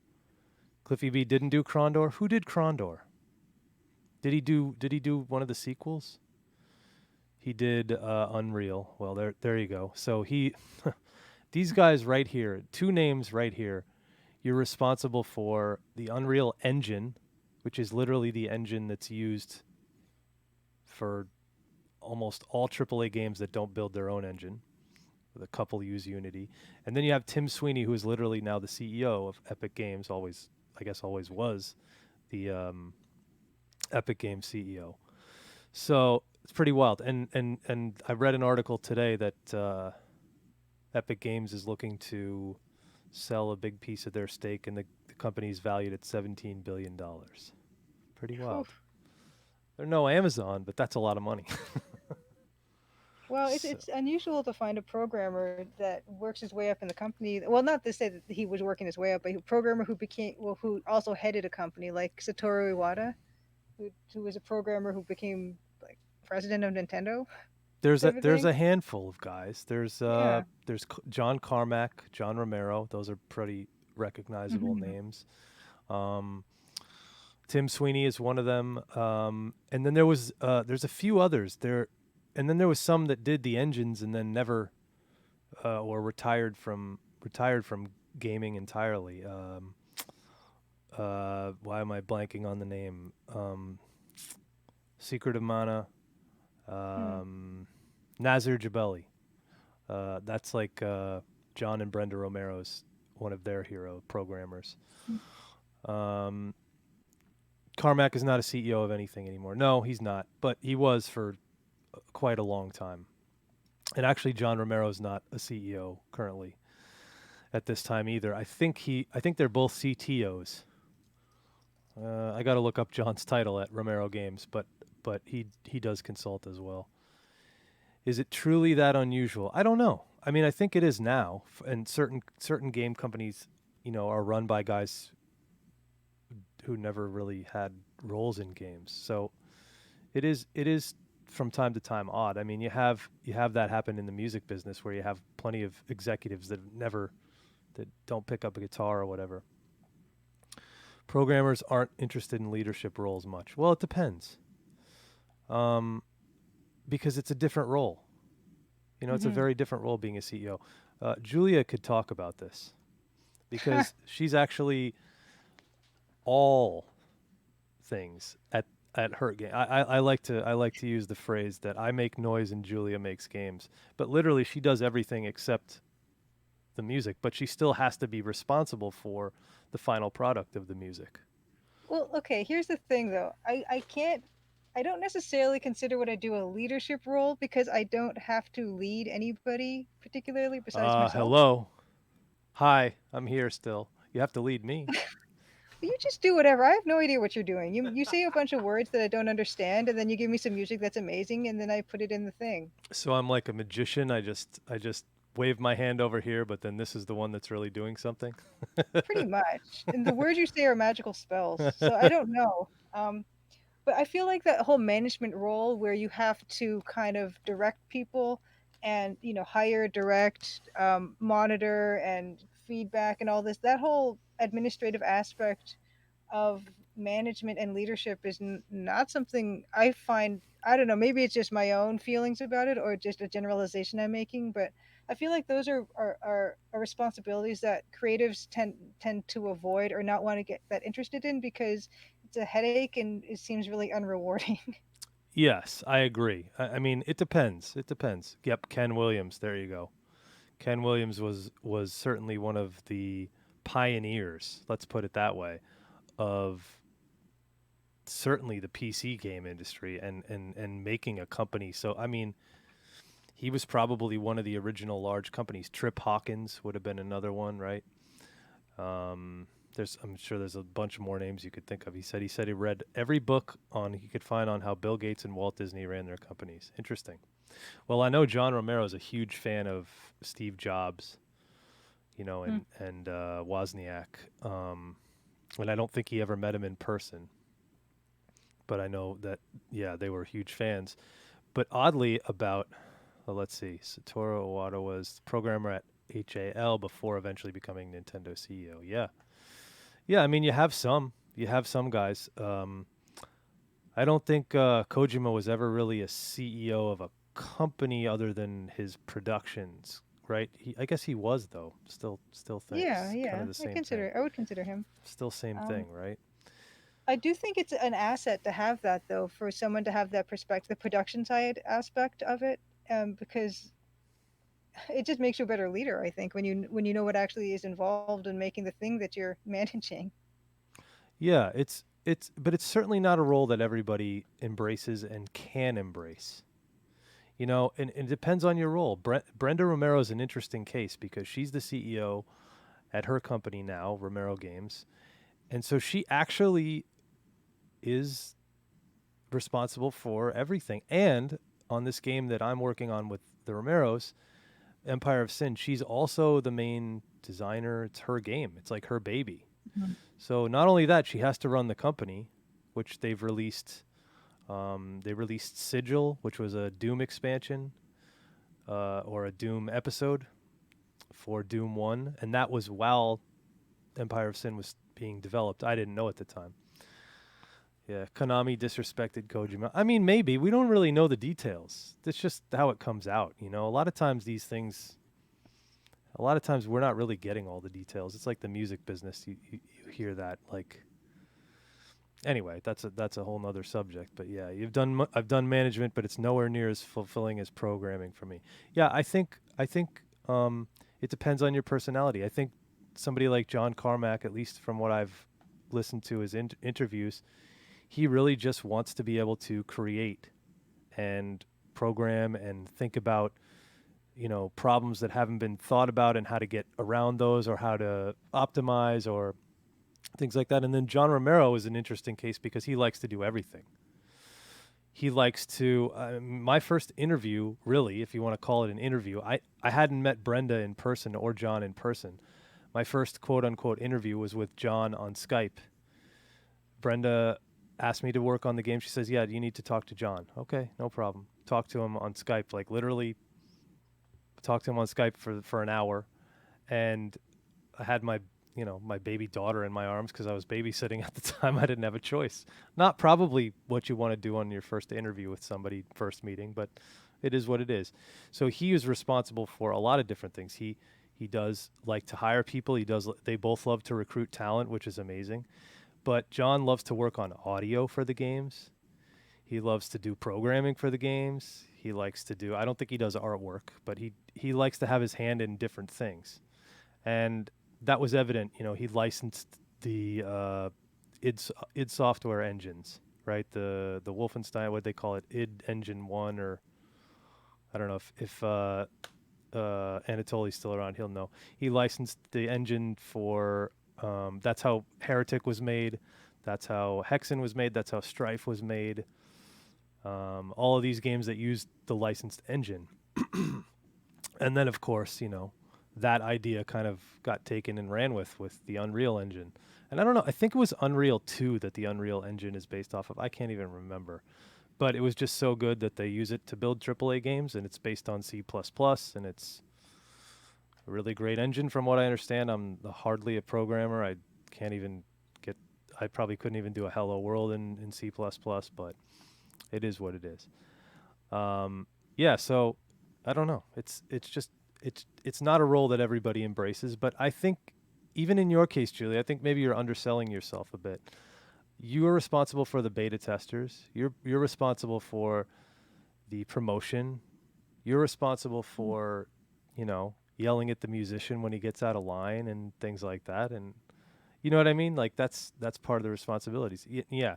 Bill Kuhn says, I'm sure Sierra would not have been anything as great as it was if Ken had not started in programming. It's possible. And I've heard, you know, some good stories about Ken and some not so good stories about Ken. And that may have been what made him an effective leader of a company. Certain decisions, like if you're a collector, like myself, as you can see, we talk we talk about this a lot. They used discs and paperwork, and if you're a collector, you're collecting different variants and printings of games. If you collect Sierra games, there are so many different variants and printings. It's not possible to keep track of them. Like if Ken had a stack of blue discs, we're using those on whatever game, whenever. And when they run out, we'll switch to the white discs. I don't care. We're not losing one penny on discs. So he was definitely one of those guys. I mean, I'm not sure that's a specific story, but from what I understand, he was one of those guys, and very, businesslike. I don't know if Roberta was that same kind of way. I understand her. Most people do, probably as more of a designer, creative writer type, but I'm not sure. I don't really know too much about that aspect. But I think you are selling yourself short to a degree, Julia, because I think you have a lot of responsibilities that you don't realize. Well, yeah, there are a lot of responsibilities, but in terms of like a staff management type of role, yeah, the PR and yeah, the promotion and stuff, yeah, that's a whole completely separate other job. Yep. Um, Well, what are you I would doing say, Thursday? what's that? I said, what are you Oh doing yeah, Thursday? oh yeah, I wanna hold on, Put up the guy there. yeah, let me get the thing. Let me I'll get the thing going. Yeah, but yeah, yeah, the PR is a whole separate role, and the testing is that's another Oops. you know, like my sister and brother-in-law, they're both managers in separate companies, and just to hear the stories they tell about the headaches they have with this, it just it seems it's like really hard work, you know, skills, like soft skills you have to be really good at that, you know, you have to kind of pick up along the way. Never had to develop those skills, so I really respect when people, you know, have to be good at those things, because I've always kind of done my own thing, and I've always been a freelancer for graduate. So just the idea of having to manage people in that respect, absolutely no experience with, and I don't think I'd be any good at it, to be honest with you. Um, Well, but hold on, let me just share my. you're doing it now, in my opinion. You have testers that you're managing. You're asking for this. You need help with this. You need help with that. And I mean, in a way, that's just managing. It's not necessarily all a nightmare situation. I mean, it might be. It might be if you're managing a huge budget, $10 million project, and you have to hire a team of 100. It might be a problem. I don't know. Live I don't know. developer commentary. Yes. Let's talk about this Yes, quickly. yeah. So there's an event going on right now with Steam called the Steam Game Festival Summer Edition. And what it is, it's sort of like a celebration and a showcase of like just tons and tons of games of all kinds of genres, not just adventure, although adventure games are definitely one of the genres.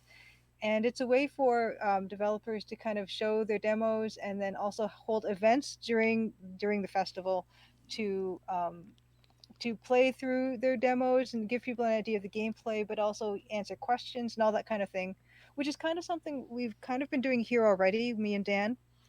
But what's cool is this will actually be broadcast from the Steam store page for the Crimson Diamond, which means that everyone who has wishlisted and followed the game up to this point will get a notification in their email when I go live with the event. And at the moment, hold on, let me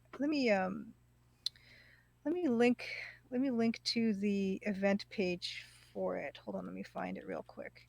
Um, So what's cool is that, yeah, it's hopefully going to bring some more people in who might have, kind of expressed some interest in the game and then wishlisted and then kind of, understandably kind of forgotten about it, because I don't actually do a lot of community stuff Oops, sorry. in Steam, because it's just another job, right? It's just there's only so much PR I can do in a week without, I have to do a bunch of other stuff too, like make the You're only game. one person. Yeah, so that's a link to the event that you can get a notification when it does go live. Oh, awesome. At Thursday, June the 18th at 8 p.m. So the same time as our Dan and I, we regularly stream, just happens to be on the Thursday. Yep, 2 As days an from now. additional. Yeah, 2 days from now. And so that's the event, and it will be streamed from the store page, which is kind of nice. And also, I'll be using Restream to simultaneously broadcast from the Steam store page and from Twitch. So if you guys are used to watching me on Twitch, following me on Twitch, getting notified on Twitch, then yeah, just keep doing that. It's going to be exactly the same broadcast. And I should be hosting you at that time on that day as well. I'll make sure. I think I've already made sure the priority set to you to be the first auto-hosted, but if you cool. accidentally come here, you can come here and see that Julia's on and then jump to her channel. Nice. Yes, and what I'll be doing is, yeah, I'll be playing the demo, and if I can drudge up some interesting facts or trivia or Easter eggs that I can show while I'm playing it. Hopefully, I'll try to write some notes so I don't have to come up with everything interesting at the time. But yeah, it's kind of neat, because I was telling Dan way at the beginning of this stream today that I actually haven't played through the demo on a stream yet, which is kind of funny, because last art stream last week I played through the introductory sequence where I kind of gave some background of the characters and sort of the development process of the introductory sequence. So I kind of feel like it's a natural progression to actually play the demo in that same way, which is to sort of hopefully offer some insight into what is on the screen that hopefully you guys have played or taken a look at. So yeah, that's what's happening Thursday. So I'm kind of excited. I did some test streams, and so hopefully it's all going to work. But you know how these things go. Oh, yeah. Fingers crossed for Thursday. So yeah, I'll be promoting that for this week, and yeah, it's an exciting opportunity to hopefully get more eyes on the game. And even today, I noticed when I tweeted about the Summer Games Festival and the event that a lot of people. I was getting, some interest and some attention, and people, more followers and stuff like that, which is always a good thing. Awesome. But yeah, it's just one of those things where the promotion for the game is something you just have to. It has to be regular. You have to be consistent in putting stuff out all the time, because there will always be thousands and thousands of people who have never heard of the project. No matter how, if I do this every day, multiple times a day, there's still going to be so many people who are seeing it for the first time, and I need to reach as many of those people as possible. Yep. No, totally. And the interesting thing, we've pointed this out maybe once or twice. So let's jump back. We pointed this out maybe once or twice, that because Julia is a solo developer and it's an intellectual property she's created, she has the ability to say, "Oh yeah, we can stream part of the game. We can show live development of the game. Why not?" She's not answering to a large publisher or something that says, no, you can't do anything until we say you can do it. And so that's the freedom that we have here in a situation like this, as opposed to being, working for Activision or Ubisoft or Blizzard or something like that. We wouldn't be able to do that. But here in this solo dev situation, indie situation, we can, which is a wonderful thing, So I wanted to go back really quick, if you don't mind. Let's see. Go back? I wanted to go back to this just real quick, because I wanted to play this one more time and talk about it briefly. Oh, and this is cool. There was a little frame there I didn't see before. Let's see if we can get it. Boom. Nope, this isn't it. But this is funny. 486DX processor found. Interesting that that's how it detected it. Let's try this again, though.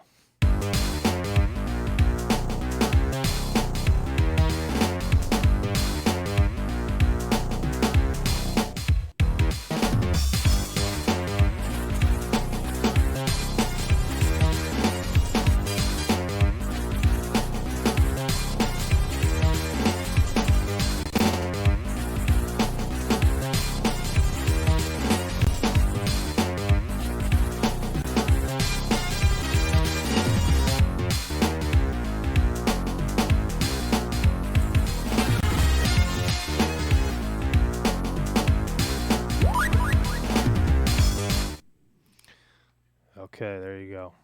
And this is so cool. Jazz T-shirts, $12. Jazz Mega Pack, $39. Jazz Pack 2, Jazz Pack 1, $25.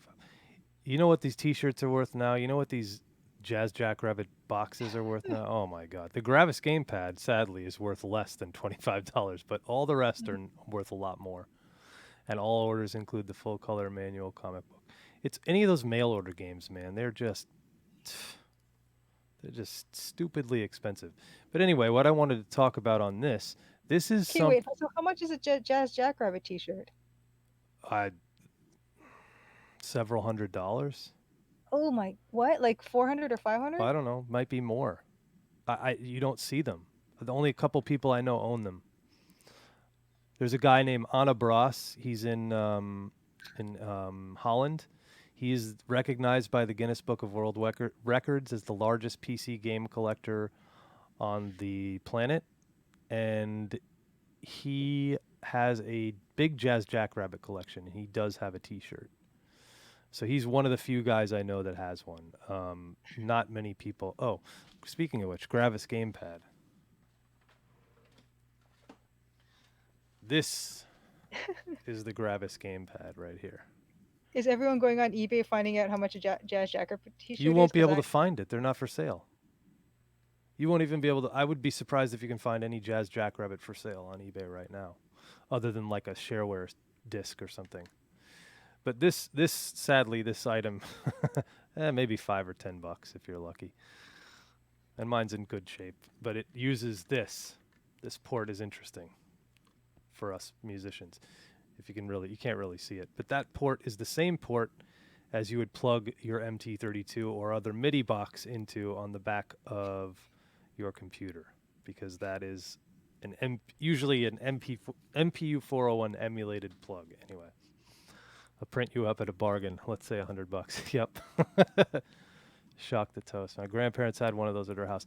It's not the best gamepad, to be honest. It's really not. It's okay. I don't know, but it was, Jazz Jackrabbit was really kind of a Sonic the Hedgehog clone for PC. And I thought it was a pretty good game. Anatoly's not his favorite game, but I really enjoyed it. And I love the music. Love the music. Your grandfather made a replacement out of brass. That's awesome. Oh my gosh.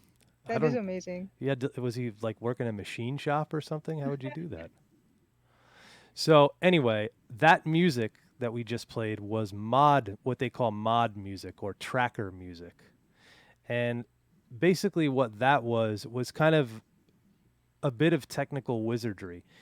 It was basically samples. So each little noise is a very low quality sample recorded to save disk space and then played back using some kind of playback software similar to, it's like a MIDI sequencer, only it uses what do they call hexadecimal as a way of programming the music. So I used one back in the day, and I actually said that maybe I would play some of my own music from back in the day.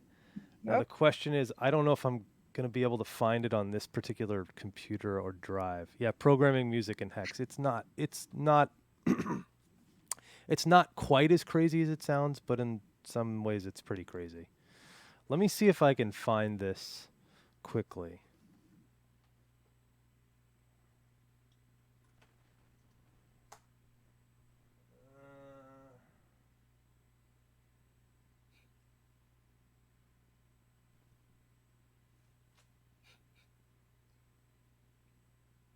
I hope you can find it, because I would love to hear some of the earlier.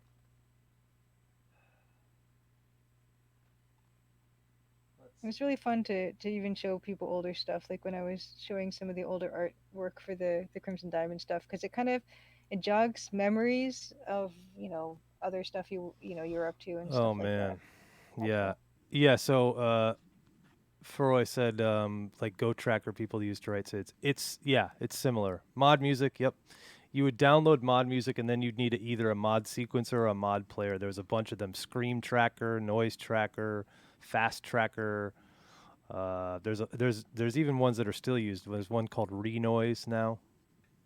That's free, I think, too. Let me see here.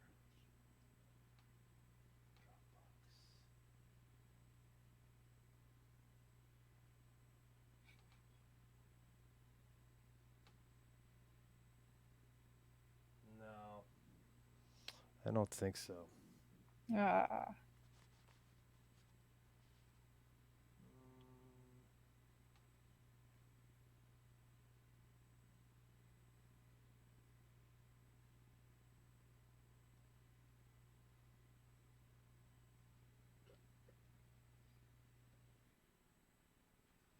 You know what? I have one more place I can potentially look.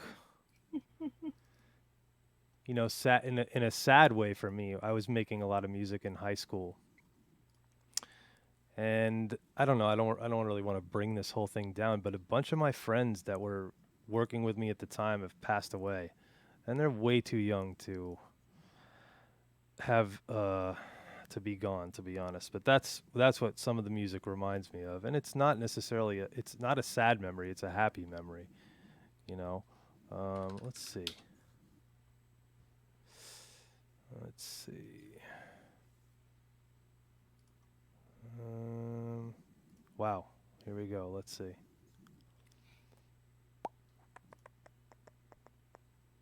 No, that's not it. That is one that I did a long time ago, but that was not a. Yeah. Let me try one more spot and see if I can find it. Because there's some pretty cool projects, like some stuff I was doing while I was in high school, and this is in the '90s, and you did not have the ability to easily create music back in the '90s. It was not like it was nothing like it is now, for sure. Let's see. Oops.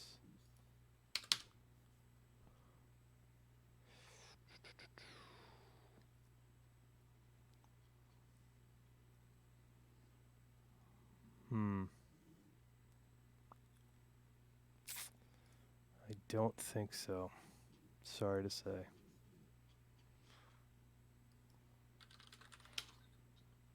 Let me look. No, not that one. See, these are from 2007. I'm finding old stuff, but it's not old enough. I'm talking about the 90s. That's what I want to find. Let's see.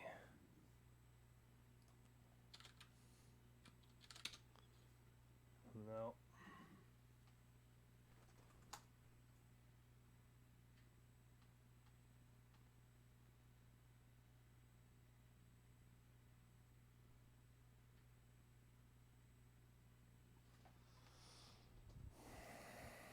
And I know I have it. Where is it? But Julia, why don't you give one more plug to the game while we're waiting Oh, for me to sure. look? Um, where can I? The Crimson Diamond is the game that Dan and I are working on right now, and he puts the cursor on my face still. I'm good at that. But yeah, so me and Dan are That's working my on this. job. Dan's doing the music, and I'm the solo indie dev on the project. And you can see I've got this nice extendable banner here that has some of the graphics to give you an idea of what the art looks like. Um, and it is a sort of like a Sierra Online style text parser adventure game, and mystery set in northern Canada, northern Ontario, in 1914 approximately. And Dan is doing a music stream this week, and we alternate. He'll do a music stream, and then the next week I'll do an art stream. And I actually have them archived all here, where I kind of Dan goes through his process for making the music, and I go through some of the process for making the art, which is this EGA text EGA 16 color palette, which is what I've kind of picked as my thing because I love the color so much. Um, and yeah, it's been a great project. And yeah, the Steam Festival thing is really cool. Um, the streaming has been a really great experience. Dan kind of was instrumental in kind of getting us working on that because he said, this would be a great opportunity to kind of connect with people and chat with you guys, which has also been really nice. And just show that process that we can, because I'm head of this thing, so I can say anything goes. We can kind of share out whatever we like. So sadly, that was awesome. What's not awesome is me not finding this stuff. And I know I have it here. It might just be on a disk, a separate hard drive somewhere, or it's possibly on my backup for my iMac, which I haven't used in some time. Ferrari says you have homework for next week. Well, Yeah, yeah, maybe next week or the 2 weeks. following week. Yeah. 2 weeks to find this stuff. Then, or just you know what, you can make some new stuff to sound like old stuff and just tell us it's old stuff or something. Um, It's funny because I didn't really do anything with the music at the time, but now it's like dang, like I have all this stuff in my head and I know it and mm. I just don't know where it is. Yeah, I've got a lot of old artwork from college and stuff, and it's just in big boxes. But what's good for me is that, yeah, it just exists physically, so it's not a matter of it not being anywhere. I know kind of where it is. It just takes up a lot of space, Well, which is a good somewhere I thing. have the original CDs that I made, like burned in the 90s. Whoa. Do they still play? I think they do. Oh, they should be okay. I think they do. I don't know for a fact, but I'm pretty sure. And I don't really throw out hard drives either, and I've got a bunch of them hanging around. An old Ferrari wants glyph to know drive. about text parser instead of point and click. Oh yeah. I like playing text parser games better. I like the feeling of immersion I get, the sense of endless possibilities and imagination, and I like the dialogue in a text parser game more than point and click adventure games. Because I don't know, I haven't played a lot of modern adventure games, but I'd be curious to see how dialogue is handled in modern adventure games, because I feel like there's nothing more realistic in terms of replicating what a conversation would be like with another person than actually having to come up with the questions on your own, just like real life. So that's kind of why I like the style, and it's actually not that common to see people making text person games anymore. So I feel like that is another reason why I kind of went for it. Yeah, and also you're not just sticking to what was done in the 90s. You're trying to update the process to make it more accessible while still Yes, requiring, some kind of keyboard, but yes, you want to basically update it so people can do simpler you can do simplifying things like if you type OD in the game it'll open the door. You don't have to type out the full word. yep, Um Sadly it's probably way ridiculous to try and implement like a spell check or something like that, but yeah, but yeah, there's that another happens. there's another question about here. Does AGS natively support text parsing? And it does. And that's what's fascinating to me is there is a text parser feature baked into the AGS engine, but nobody uses it, You which is do. surprising to me. You do. Well, yeah, but I feel like I don't know. I just love this style of game so much. I want there to be more of them. And there are actually, if you like text parser games and text parser with a bit of graphics as well, I recommend. Hold on, let me just find this on itch.io.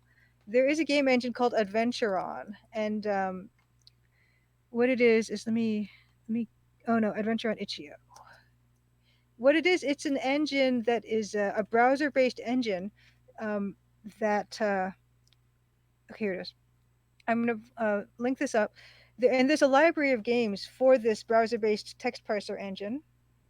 And so you can play in your browser or even on your phone. You can play a ton of text parser games that have a bit of graphics. It's more like screen graphics, which is another style I happen to like very much too.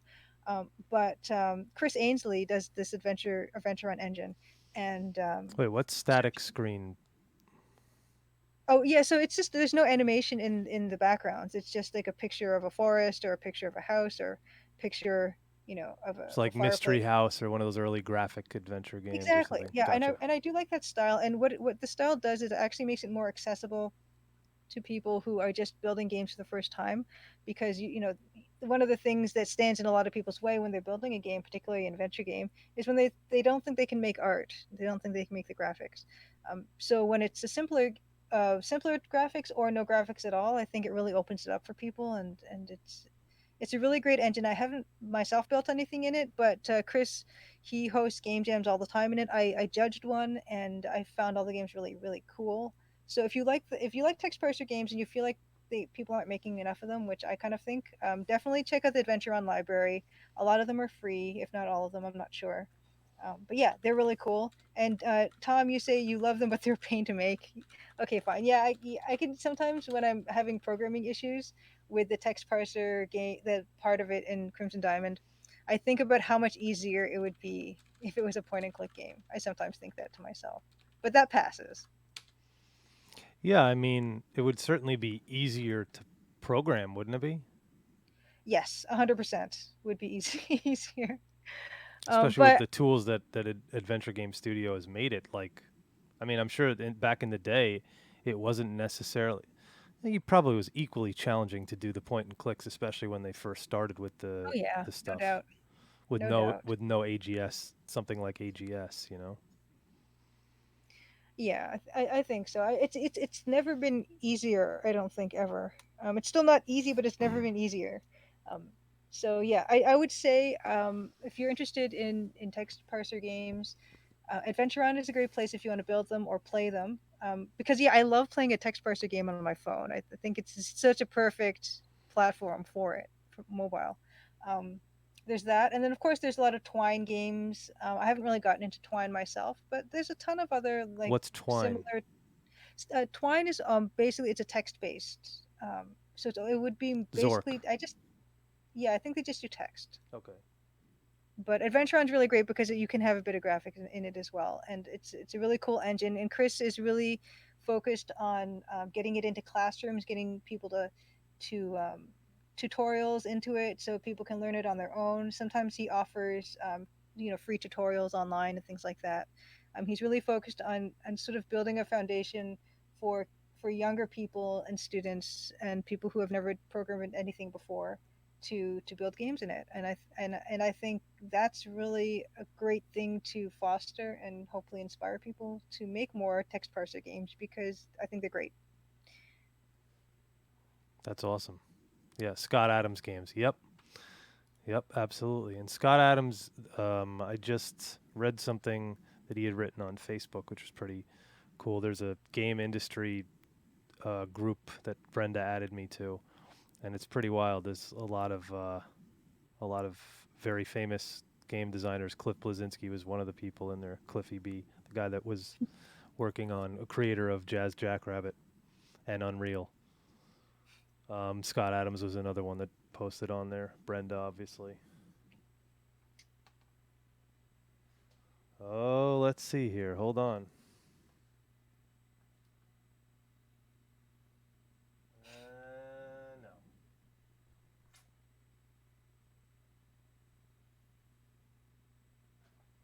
No. No, sadly, I do not have it. So, No. let's see. You know what I'm tempted to do, though? I'm tempted to play something else. Yes, play more. Let's not me playing. I'm gonna play a song that I wrote. I didn't produce it. I didn't play on it, but I wrote it. Nice. Just because I can. And this has a music video, which I'll play. Whoop. Hold on. Let me start it again. And this is all live musicians and a bunch of awesome musicians, too. This is a song called Good Love, and it's by an artist named Lisa Gary.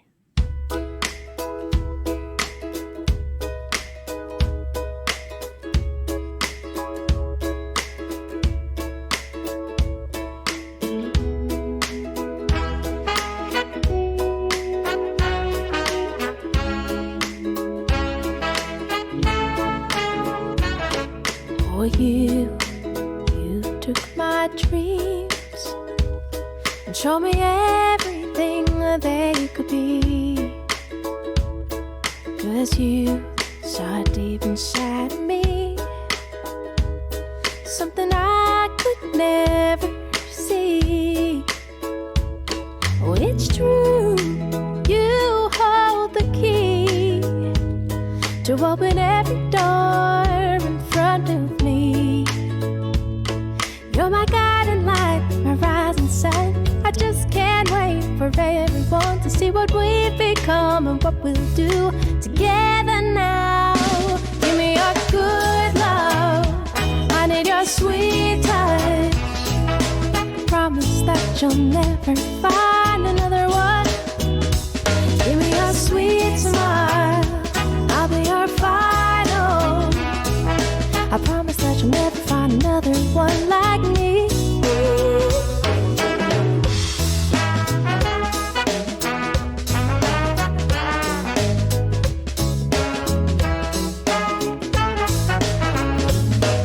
I'm lost, wandering astray. You'll be the one to tell me keep on going your way. And when I sail into the night, you're there to plot the course and steer the ship upright. You're my guiding light, my rising sun. I just can't wait for everyone to see what we've become and what we'll do together now. Give me your good love, I need your sweet touch. Promise that you'll never find another one. Give me your sweet smile, I'll be your final. I promise that you'll never find another one like me. I can't imagine what a day would be without your good, good love right next to me. Can't imagine what a day would be without your good, good love right next to me. I can't imagine what a day would be without your good, good love right next to me. Can't imagine what a day would be without your good, good love right next to me. My guiding light, my rising sun. I just can't wait for everyone to see what we've become and what we'll do together now. Give me your good love, I need your sweet touch.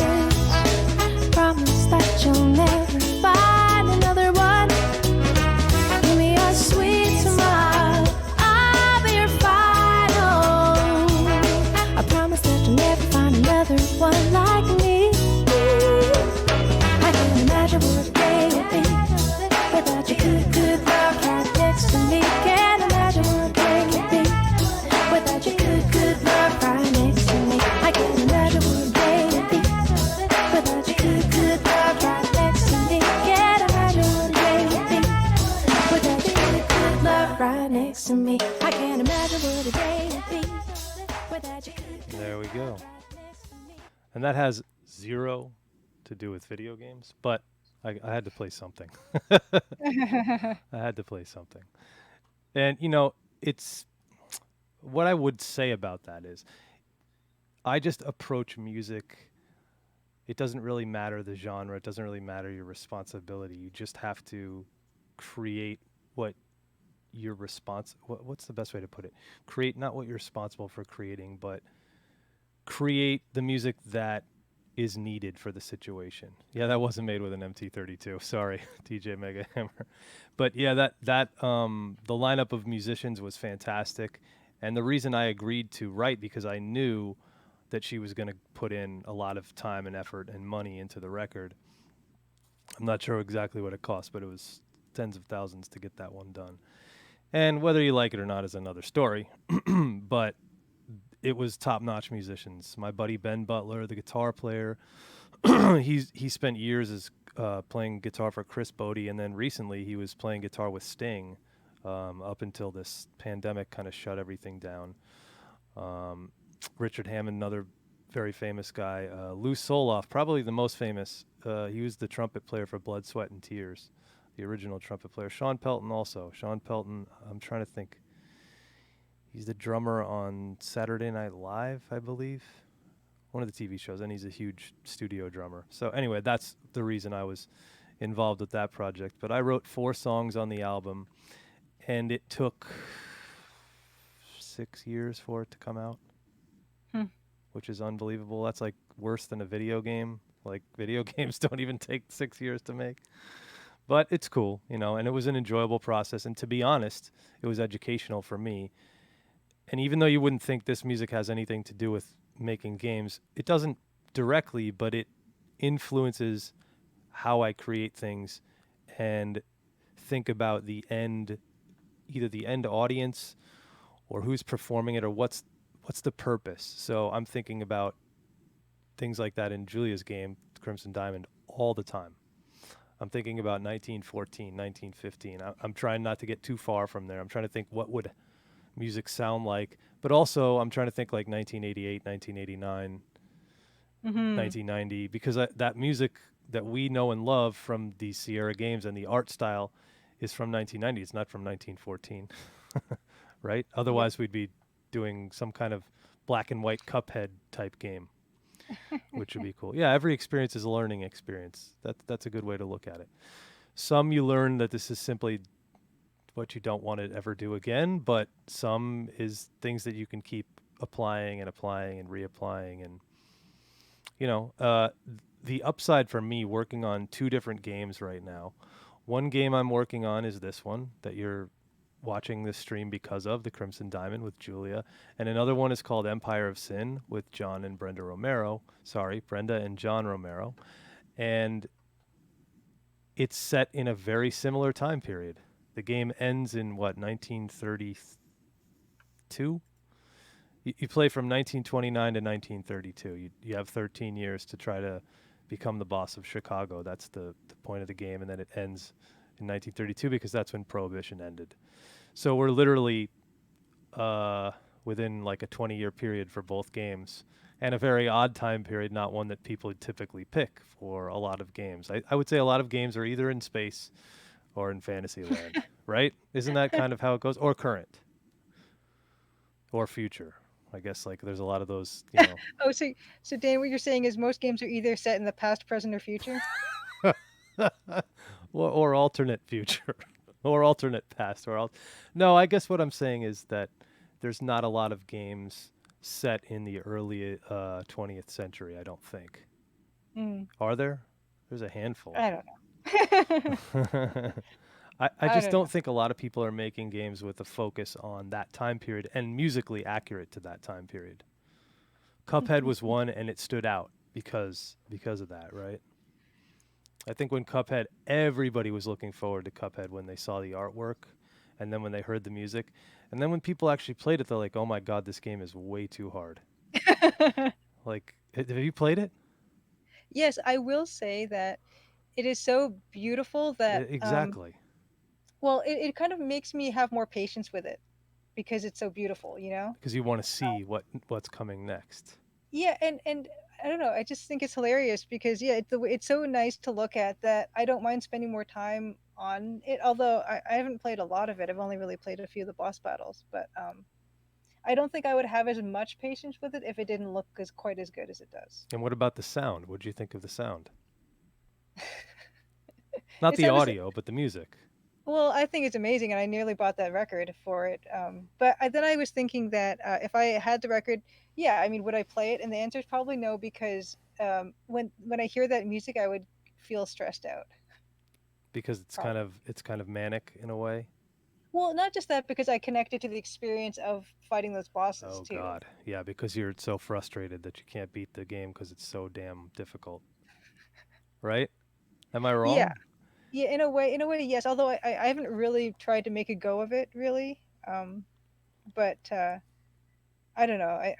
I can't believe they made that game. I mean, from a visual art perspective of it, and I had no idea about the inside of, of course, yeah, the live band and all the tracks that they had in that game. It's just crazy, and they went just as far with the visual side of it too. Yeah, And they went all out for sure. They pulled out all the stops. I'm sure there'll be at some point maybe a Cuphead 2 or some other type of hand-drawn animation game that tries to emulate what they did. You could really do a lot and it would be amazing, but it's a huge undertaking. That game must have yeah, cost a lot of money to make. yeah, I really hope that that's the case. But then on the flip side, I kind of wonder if it was such a grueling experience to produce that one that they'll never do it again, kind of thing. Was it that I grueling don't for know. them? I don't know. I It, mean, all it games are looks pretty like it would grueling, be. right? I Yeah, I don't don't know. know. I would if I were a game designer on that game and I put myself in those shoes, if you think about the first focal point as the art style, saying we're going to go for colorized Steamboat Willie, Mickey Mouse, Mm-hmm. early cartoon art, hand drawn. Well, you almost have to think like you're an animation studio first, and then design the game almost like storyboards, like you Mm-hmm. would a animated television show, right? I don't know. I mean, I try to think. I am no game designer, but I definitely try to think like a game designer because I want to put myself in your shoes. I want to put myself in Brenda's shoes. I want to put myself in John's shoes, and try to think like them because my job is to add immersion to your games. Well, I guess with Cuphead, because of the look they were going for, it felt only natural that they would go with that style of music as well. And I guess it's the same as with this project because the way it looks, it's only natural to go with that the sound too. Yeah. Well, it made Um, as I started thinking about it more, I was like, "There's no we have to do MT32. We don't have a choice. We have to, like, we can't not do MT32." I was thinking about it initially, and I'm like, "Oh yeah, I'll just use some kind of what's it called? Let's see here. Let me get back this. Some kind of amalgamation of old General MIDI synthesizers." And then I was thinking about it more. I was like, no, it has to be Roland MT32. It can't. We can't just fake it. Let's see. Trying to get back.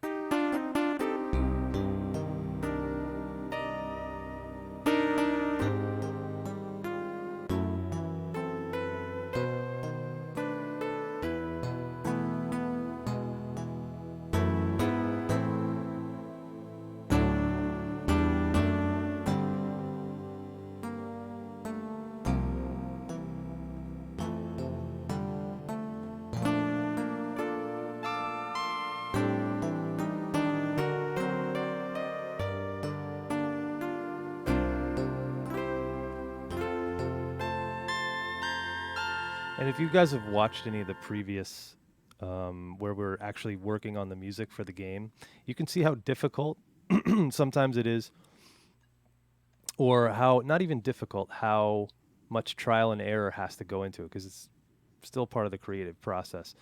We're like, mhm. oh, that's really cool. It just doesn't work in this situation. And I think the word I said it a minute ago, but I think the word I think about all the time um, when working on any game or movie, TV, whatever, soundtrack, whatever, I'm thinking of immersion. That's my job is not to take away, it's not to make you focus on me, it's to immerse you in whatever is going on. So if it's 1914 and we're in northern Ontario and we're in a remote area, a lodge that's not actually open to the public, and we had no way of knowing, and we have no phones, and the music has to fit those situations. And not only that, those situations, we have to fit the feelings, right? The feeling that I think we're still has still escaped us is what's it called? Curiosity, Mhm. the eavesdropping curiosity we need to capture in music of the eavesdropping curiosity of Nancy Maple. To Mhm. me, we have not quite captured it yet. We're Yeah. close. We're Yeah. close, but we have not quite captured it yet. And it's a very difficult thing to capture, in my opinion. So Yeah. I don't know. It's a tough one. But that's I think the focus for me is immersion. And I think the focus for you is immersion too for the player, right? You Mhm. want them to be as much in the story so the artwork you're immersing them in 1988, Yes. 1989. You're Yes. immersing them in 1914 as well. So you want them to be invested in the story, but also the story as it relates to. It's not even really an early Sierra game. It's a mid range Sierra. I don't know. But Sierra started in the late 70s, early 80s. I think something like that. Yeah. Something Late like that. 70s, early 80s. They were publishing games, and then they did Mystery House. Was I think their first published game. Their first three were Mystery House, Trap Shoot, and Skeet Shoot, I believe. Not too well known. The Trap Shoot and Skeet Shooter, not too well known. And Mystery House is maybe not super well known, but that was the first, I think the first game they published, or at least the first game Ken and Roberta published as programmer and writer. So yeah, those are those are interesting little tidbits, but that's what we're doing. We're working on immersion and player immersion, and I think, you know, it may be a different degree of immersion if you're doing like a social game. If we're working on like a match 3 on iPhone, like Candy Crush or something, it's a different type of immersion. But we're working on, we want you to be in 1989. We want you to be thinking you just turned your 486 on or your 386 on, and you got 4 megabytes of RAM or 2 megabytes of RAM, and you're just loading this from the disk. And I don't know if there's any disk errors or Easter egg kind of things in the game, but we don't have There to is ruin that. one. There is one. Yeah. See, there you go. Which I will show on Thursday if I remember to. Nice. Yeah. But yeah, immersion, like you said, is, and what I want is I want people in the visual and the sound, I want them to be transported to in front of their 486. I want them to feel like this is a game that was, you know, lost in time.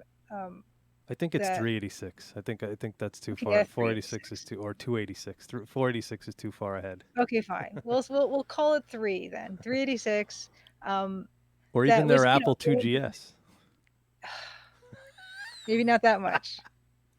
But yeah, a game that they was lost and then they found, and then have it be better than those games actually were at that time, in terms of the music, and the game design as well. Because I can take from all the games that have happened since then and sort of, not, you know, I don't know if I'd say improve, but take what people didn't like so much about those games and sort of eliminate or reduce those things, and come up with something that. Is sort of, yeah, like it's like a love letter to that form, but hopefully improve it as I see that I can. So it becomes the same thing that we were talking about. This is kind of the point of this stream. We want to create it like you remembered, but not like Yes. it actually was, with all the Yes. pitfalls that came with that time. Mhm. Polish it up Mhm. more. Yep. Yeah. And so you can think about it this way, right? If Julia starts talking and she says whatever she's talking about, I could start to play behind her like it's a TV show.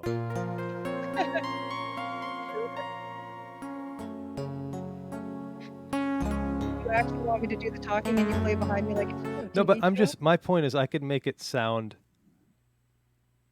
totally different than what you're actually talking about, or I could make it Yes. fit, or I could make somebody like really confused as to why this is going on, or I could, you know, I could start playing ragtime and you're talking about you know, World War II Yes. and the massive casualties of World War II, and I'm playing ragtime, silly stuff, and it would not fit. So the immersive experience, you know, that's kind of what we're talking about. A lot of people forget those games could be very punishing. You could end up, yeah, exactly. And sometimes you get so screwed up that you were a dead man walking and you didn't know it. You didn't know the game was over. You'd broken, you couldn't win, but they let you keep playing anyway. Or better, if you pirated the game and you didn't have the copy protection and you didn't know what they were talking about when they referred to some, recite the message of the rose in Conquest of Camelot. You didn't know that was in the manual. Oh, it's in the manual. Oh, I didn't have the manual. Well, too bad. And sometimes the disconnect is a valuable tool. Yeah, to a degree. I don't think Dead Man Walking has a lot of place, at least in current modern adventure games. I don't think you also have to think about the player and their attention span, right? We're already trying them because it's a text parser. So they've already got to type and they've got to spell things correctly. So there's definitely some barrier of entry, but the idea is that we're trying to lower the barrier of entry as much as possible while still embracing the text parser, right? Exactly. Does that make sense? Yeah.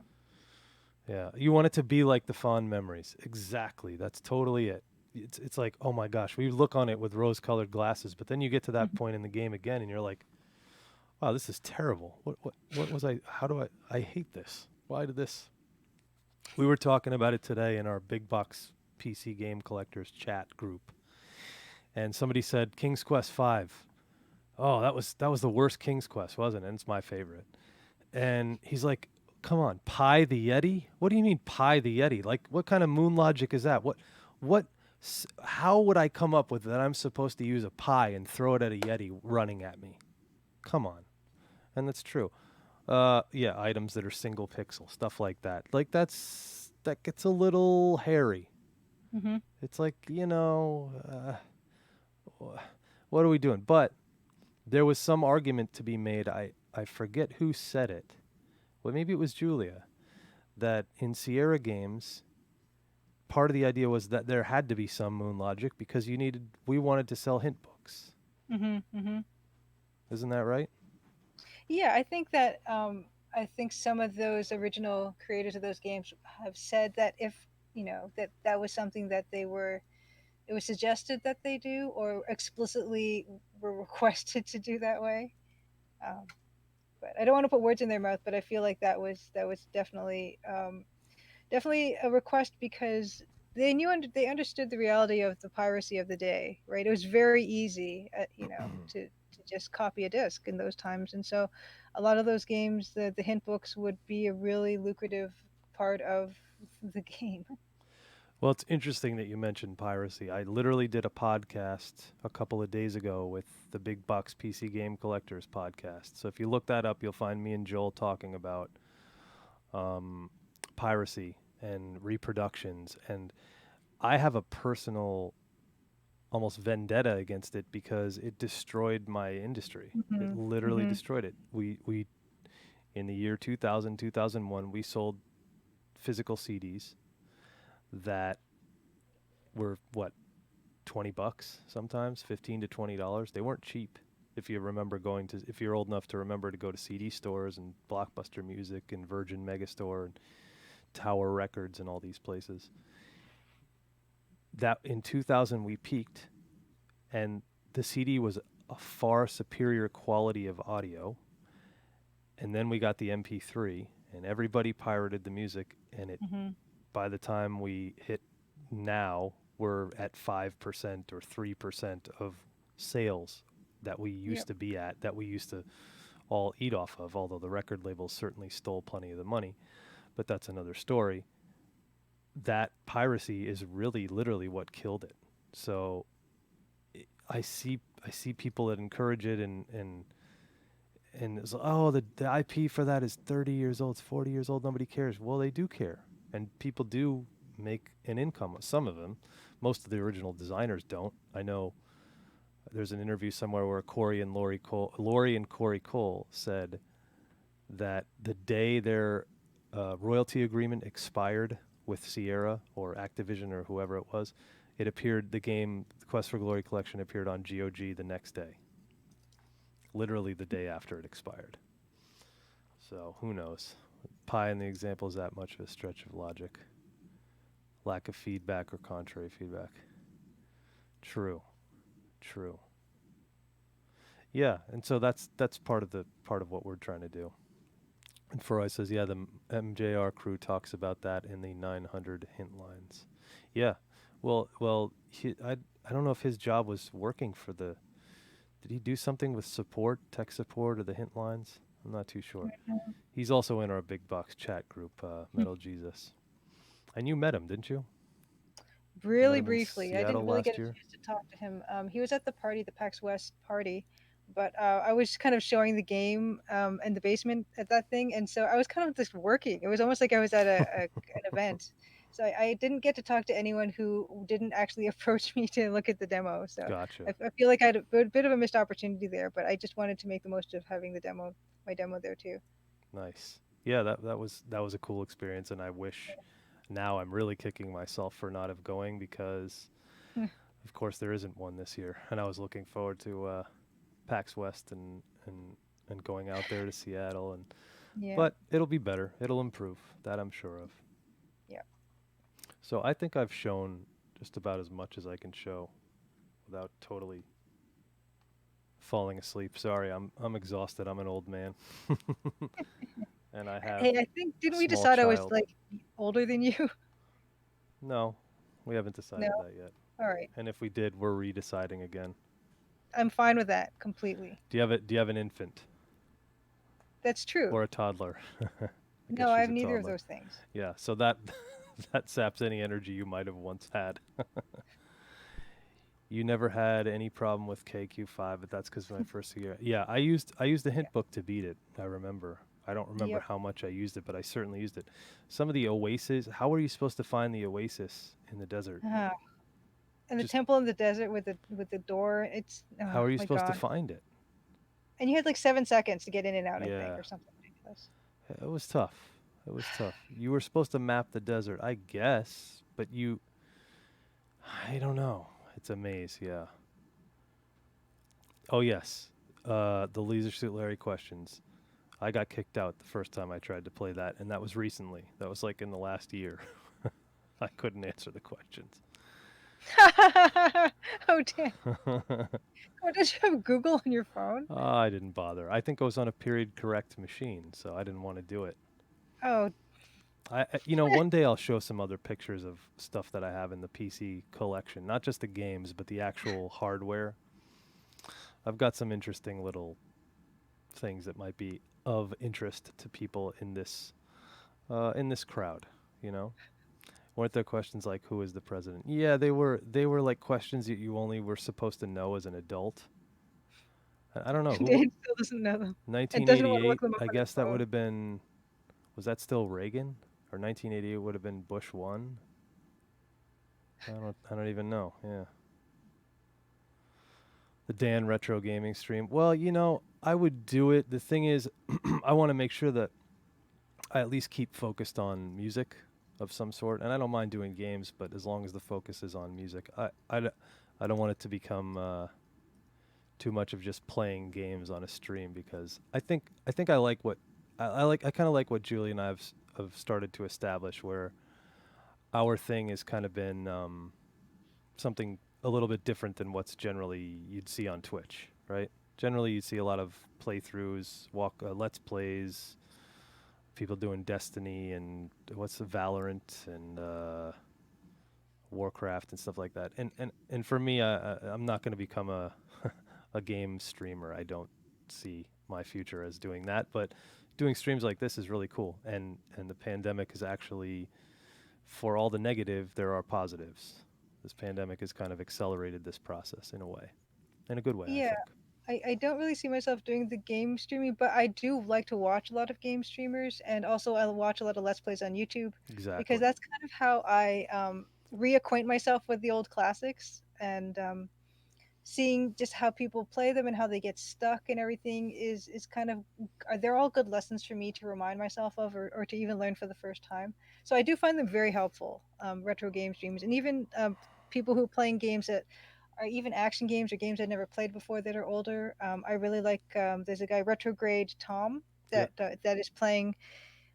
He's playing Daggerfall right now, and I had it Nice. back in the day, and yeah, I love seeing it again and hearing it. You know, the music and all that stuff because I can have that on while I'm doing other stuff and working. I don't play nearly as many computer games as I would like. I bought that itch.io be the Black Lives Matter, the bundle that they have on itch.io, which is now hit at like $5 million or something, which is kind of amazing. I bought that, and I just don't know when I'm ever going to touch any of that. And I got It's 1,500 games or something like that. I don't even know anymore. When I I bought bought it it, it too. was like about 700, but I don't know. Yeah. I I don't even know if after I bought it they kept adding more stuff. I don't know if I have access to that stuff or You do. if I do. Yeah, And you do. I don't even care either way because either way it was just like a steal of a deal. Yeah, I mean, But yeah, the productivity of being able to watch other people play the games while I do something else is something I really do enjoy. yeah. There you go. And there's a really cool thing. Froy says, I Yeah. bought it for the game assets. Yeah, there was a ton of game assets. So this is an interesting question you brought up earlier, too. It's a matter of people saying, well, I can't create art. Okay, get assets. Just hmm just make it work. It doesn't matter. I can't create music. Okay, find royalty-free music that you can use, Yep. or pay for a subscription to a service that allows you to use it. Well, I want to use it. Well, I want to do it free. Well, then you're not serious really about investing in yourself and in your hmm craft, Yeah, and that's exactly. fine. If you want to do it for fun, then you can use anybody's assets. Use whatever you want to do. Don't expect to be able to sell it or to be able to even sometimes put it out without getting cease and desists. But yeah, do it.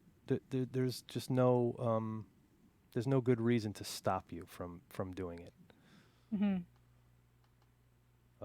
You know, there's a lot of I've been encouraged recently to start looking at Pico 8. If you know Yes. about Pico 8, yeah, it's a Yeah, really someone mentioned simple it on engine. my last art stream. Someone mentioned it. Yeah, looks really cool. Yep, it is pretty cool, and it's very simple. You don't have a lot of options, so you just have to make what you can. And there was one game that actually sold really, really well, and they ported it to Switch. I think it's called Celeste, Oh, which was a Pico 8 game, I are you believe. serious? Yeah. Pretty Okay. sure, I know Celeste. isn't that one? Isn't that the one? Uh, well, it was originally. No, maybe I'm wrong about that. I don't see plot Oh, I development. see. Dave Moore said That was a the game jam. original Celeste is Pico 8, but it was kind of remade. Gotcha. So yeah, it was Pico 8. 30. The result was a difficult platformer with 30 levels for the Pico 8, Hmm. and they did it in 4 days. So there you go.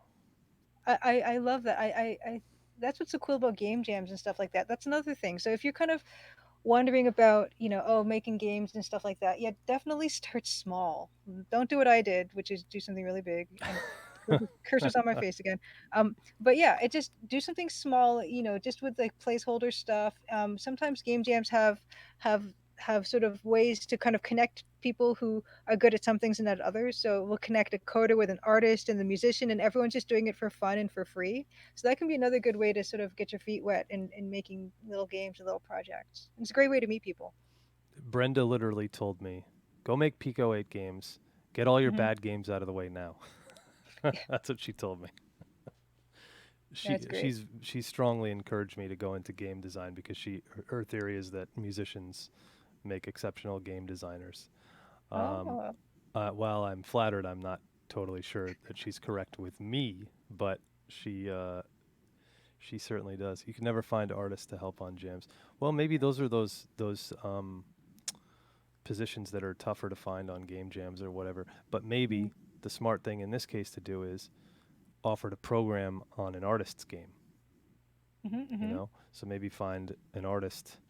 Oh, really? Jams are like 95% Interesting. programmers. Interesting. He played so many games, I'd probably be good at. Yeah, maybe. I don't know. It's tough. In the games, I'm not good at any games, so I'm really not like good at better than somebody. Well, here's the thing Not about really. I mentioned Adventure on earlier, and that game engine, it kind of it really fits the text parser aesthetic to have something the graphics be extremely simple. So if you went to the itch.io page, you'd see how simple some of the graphics are. So yeah, that's another thing. Like you don't expect to make like God of War or something. No, Um, no, no, no, no, great no. project. Just stay Uh, simple. You can just Try to use like make black and Pong or white. something. Yeah, Yeah, Pong. Anybody should be able to do the art for Pong. yeah, exactly. Something, keep it simple and just, keep it Squares and and lines. yes. Yeah, just, you can do that. And a game can function and be a great game without necessarily having great graphics. I mean, that's how it all started in the first place. No doubt. Yeah, people still, you know, love adventure or um, Zork or Hmm. to Hmm. me honestly, I think a text-based adventure game just like pure text would be really really difficult to make for me. Yeah. Even though it seems simple because you're only writing text, you still have to think about these puzzles and how you're Yeah. going to approach them and how you're going to, get the player interested in working on them. So, but yeah, simple. Try to do simple, Simple, small, and yeah, small. just, what you can. And, hopefully, like, if you're a programmer, you can find an artist or two or something. Or, yeah, yeah, it's possible to start with these little things, with these little tiny little jams. And It's you see, interesting. It's interesting that you said that jams. Dave Orr said that jams are 95% programmers. I didn't know that.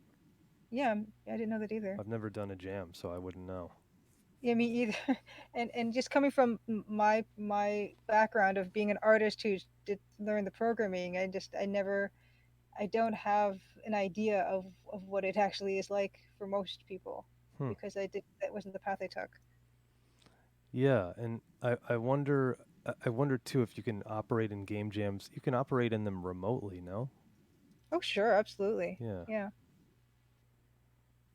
4 is a lot. I don't know. I mean, I would love to do a game jam, but it really requires your attention, full attention Yes. for like 48 hours or something or whatever. Yep. And I'm not in a position to be able to do that away from family, unfortunately, other than being at work or something. Hmm. They need Yeah, more I audio. definitely want to do it Interesting. too. It's after this, like after the Crimson Diamond launches, I want to do an online programming course. I want to do a game jam. There's yeah, a bunch of little things I want to do. Yep. Well, when I finish up Empire of Sin, which is going to be fairly soon, um, I'm going to try to do my WISE certification, which is basically an audio implementation for Unity or for Unreal Engine. Hmm. It's for music or sound design. It's for adaptive music or sound design, and I'm certainly no sound designer, but audio is uncommon. Really? I'm surprised actually. Everybody Again, says like there's a million composers and a million audio guys everywhere all the time. Very odd. yeah, I guess Dan, that's your perspective and Hmm. my perspective too. Because when I was, when I first started showing the game around and online and stuff, I had, a few musicians approach me who were asking if they wanted to do the music. But at that time, I was already settled on the MIDI music, the Great Canadian Tune Book stuff, and I was thinking I was going to use that still. So I said, well, no, thanks for your interest, but maybe if I, eventually decide to go another way, right? And with Dan, it was a timing thing. It's like I decided to not use the tune book music anymore, and then Dan and I had kind of connected and stuff, so it kind of worked out that way. But yeah, I found that musicians were kind of approaching me for the project, and not and saying would do it for free, because they want that experience of Yeah. doing it. Yeah. That I mean, that's the thing. You need a resume, right? So that would be a game like the Crimson Diamond. Whatever Julia decides to do post release, that's a resume. If she wants to go to work on art, if she wants to go for a larger company, I'm talking about, or for a different company, well, obviously, other than herself, yeah, that's an option, and this is your resume. Well, what have you done? Well, here's a full game I made. Well, Yep. how many, what is this? Well, this is, this probably take you 15, 20 hours. What? Holy cow. That's a full released adventure game. And you did a text parser? What's wrong with you? That's kind of the things that'll get there in the interviews. But all the game developers, if you ever watch, or the more importantly, the people who recruit, they all say you need things like experience. You need show us what games you've done. We don't need design documents. We want to see your work. Yes. We want to see your actual work. Look on Yes, and TIG sorts. Interesting. it doesn't necessarily even have to be a whole finished thing either. I mean, the demo that I have for the Crimson Diamond already demonstrates, a lot of those things working together, the programming, the writing, and the art and the animation. So it's almost like a demo reel, right? It shows everything working together, and can give people an idea of what I can do. And if I ever wanted to do more, more freelancing stuff, and maybe not necessarily do the whole project myself, I could point people to the demo and say, well, yeah, this is the kind of thing I can do, and that for them it will give them a very concrete example of those things. Exactly. Artists too for TIG source. What's TIG source? Call me a noob, because I am, but I don't know what that is. I'm not too familiar. Piles of games on my resume. I no longer want to work for anyone else. Yeah, well, I hear that too. That's a different. You're in a different position than somebody just starting out, I suppose. Yeah. And I Yeah. consider myself really just starting out. It's a site for sourcing commissions.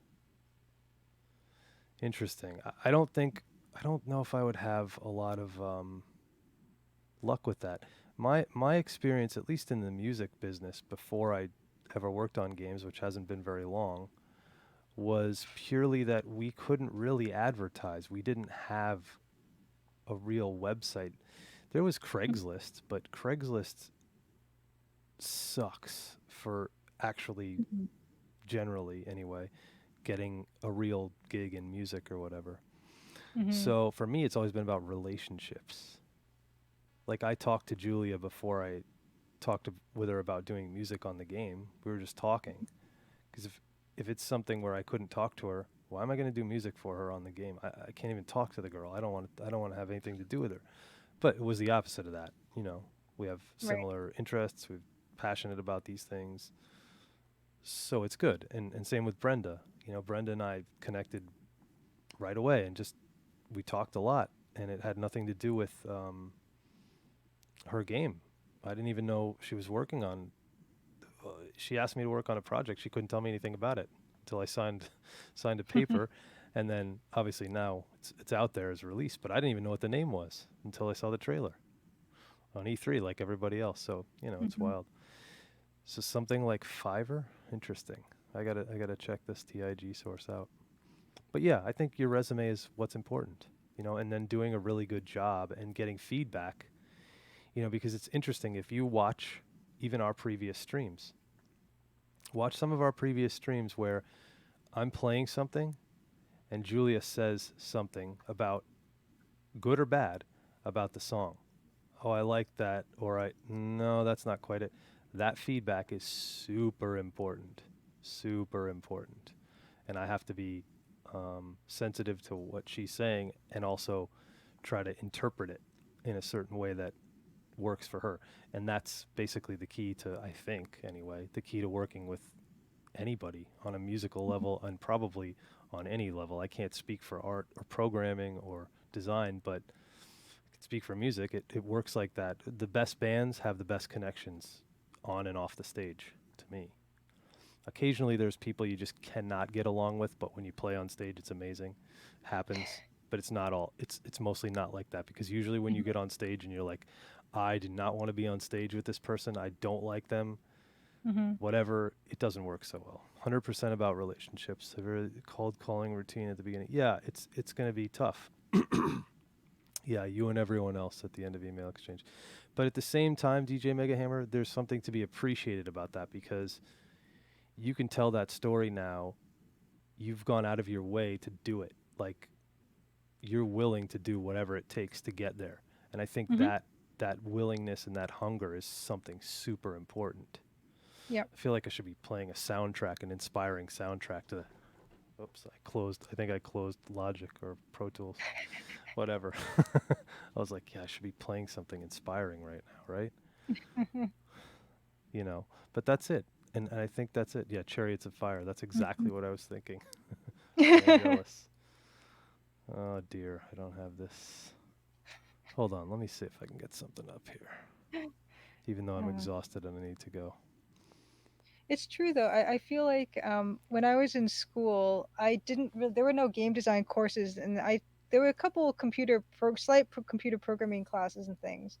But when I was in school, I was just like a giant nerd who wanted to be good at all the courses, and so I just worked really hard all the time, and I had a routine and self discipline, and so what the actual content of the courses, um, I don't remember most of anything I learned in school, but I think it's that establishing that routine of working hard and having that self discipline has carried me through from school to now, and it's that and that willingness to do what you need to achieve what you want to do is important to cultivate.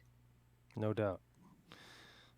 Not landing gigs, but making a new friend. So back to relationships. Yep.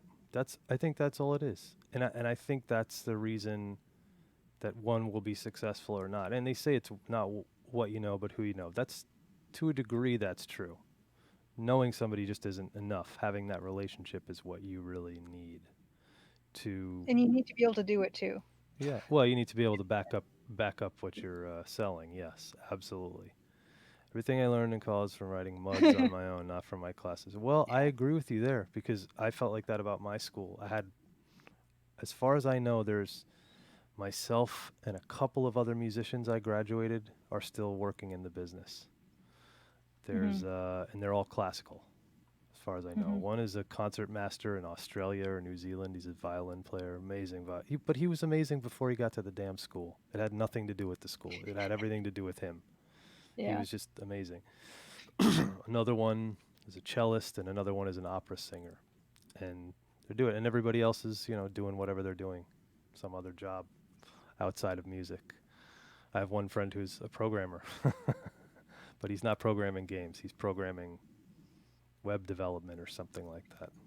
I'm not too sure. Yeah, college is one thing, but it's your motivation. That was what it was for me.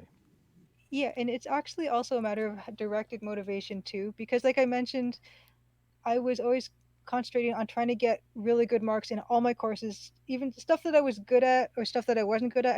I really really tried hard to get everything to a certain level of grade.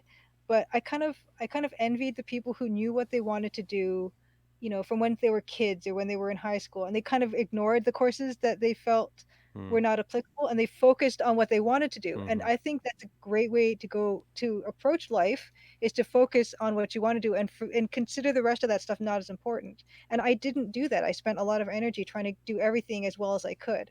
Um, but I Interesting. think now it served me kind of well, because I have to teach myself and I have to learn how to do a bunch of different stuff to do this game. I mean, as Dan said, I have to wear a lot of hats to do it, and not all of it's stuff that I like doing or I enjoy doing. But I've become so used to kind of forcing myself to learn something, or be at least somewhat decent at everything, whether it appeals to me or not, that I think it's helped me, you know, be stubborn about having a broad knowledge base to do everything that I need to do. So both approaches, like a more focused approach and a more general approach, both of those have merit, and it depends on what your personality is. I agree. I think for me in music, it was exactly that. I played a video for my students of me. I performed with a jazz big band. I did a tour with them in like 2008 or something. And I was like, yeah, you guys want to see something totally different from what we talk about? And I played it for them. And they were like, wow, this is way different. But I was doing that. I was playing with a band that did all Jewish music, but it sounded like Grateful Dead, but it was all in Hebrew. And I spent a lot of time with them. And I spent 8 years in Jamaican dance hall. I spent longer than that in hip hop with hip hop artists. So you would argue that I'm in too many genres. I've spent time with country. Well, not really much time with country, but a little limited time with country. And you would argue that that's no good. But then now I have to go, make music for a game that's set in Prohibition Chicago. Now I have to go make music for a game that's set in Northern Ontario before Prohibition. So it gets crazy. Bill, thanks for coming. Yeah, nice to have you guys here. It definitely is. And I need to be going. I should have been going 40 minutes ago because I'm also going to turn into a pumpkin. But yeah, I think we should wrap it up here. I think it's a good a place as any. Dave Orr, thank you for coming. Are you allowed to drink while writing Prohibition music? Damn right. I don't, because I write super early in the morning. Partially because the game company's in Ireland, and partially because that's the only time I can get with everybody, not needing, father or husband's attention. you know, so that's what we got to do. Anyway, guys, thank you all for hanging out, coming Yes. and visiting, and please come back next week. We'll be back on stream. Oh, sorry, not next week. Thursday at 8 p.m. on Julia's channel. If you can. If you can't, you should still go. Drop whatever you're doing Thursday. And that's it. That's it. And it'll be on Julia's channel. Next Tuesday will be an art stream, also on Yes. Julia's channel, _Maple Mystery.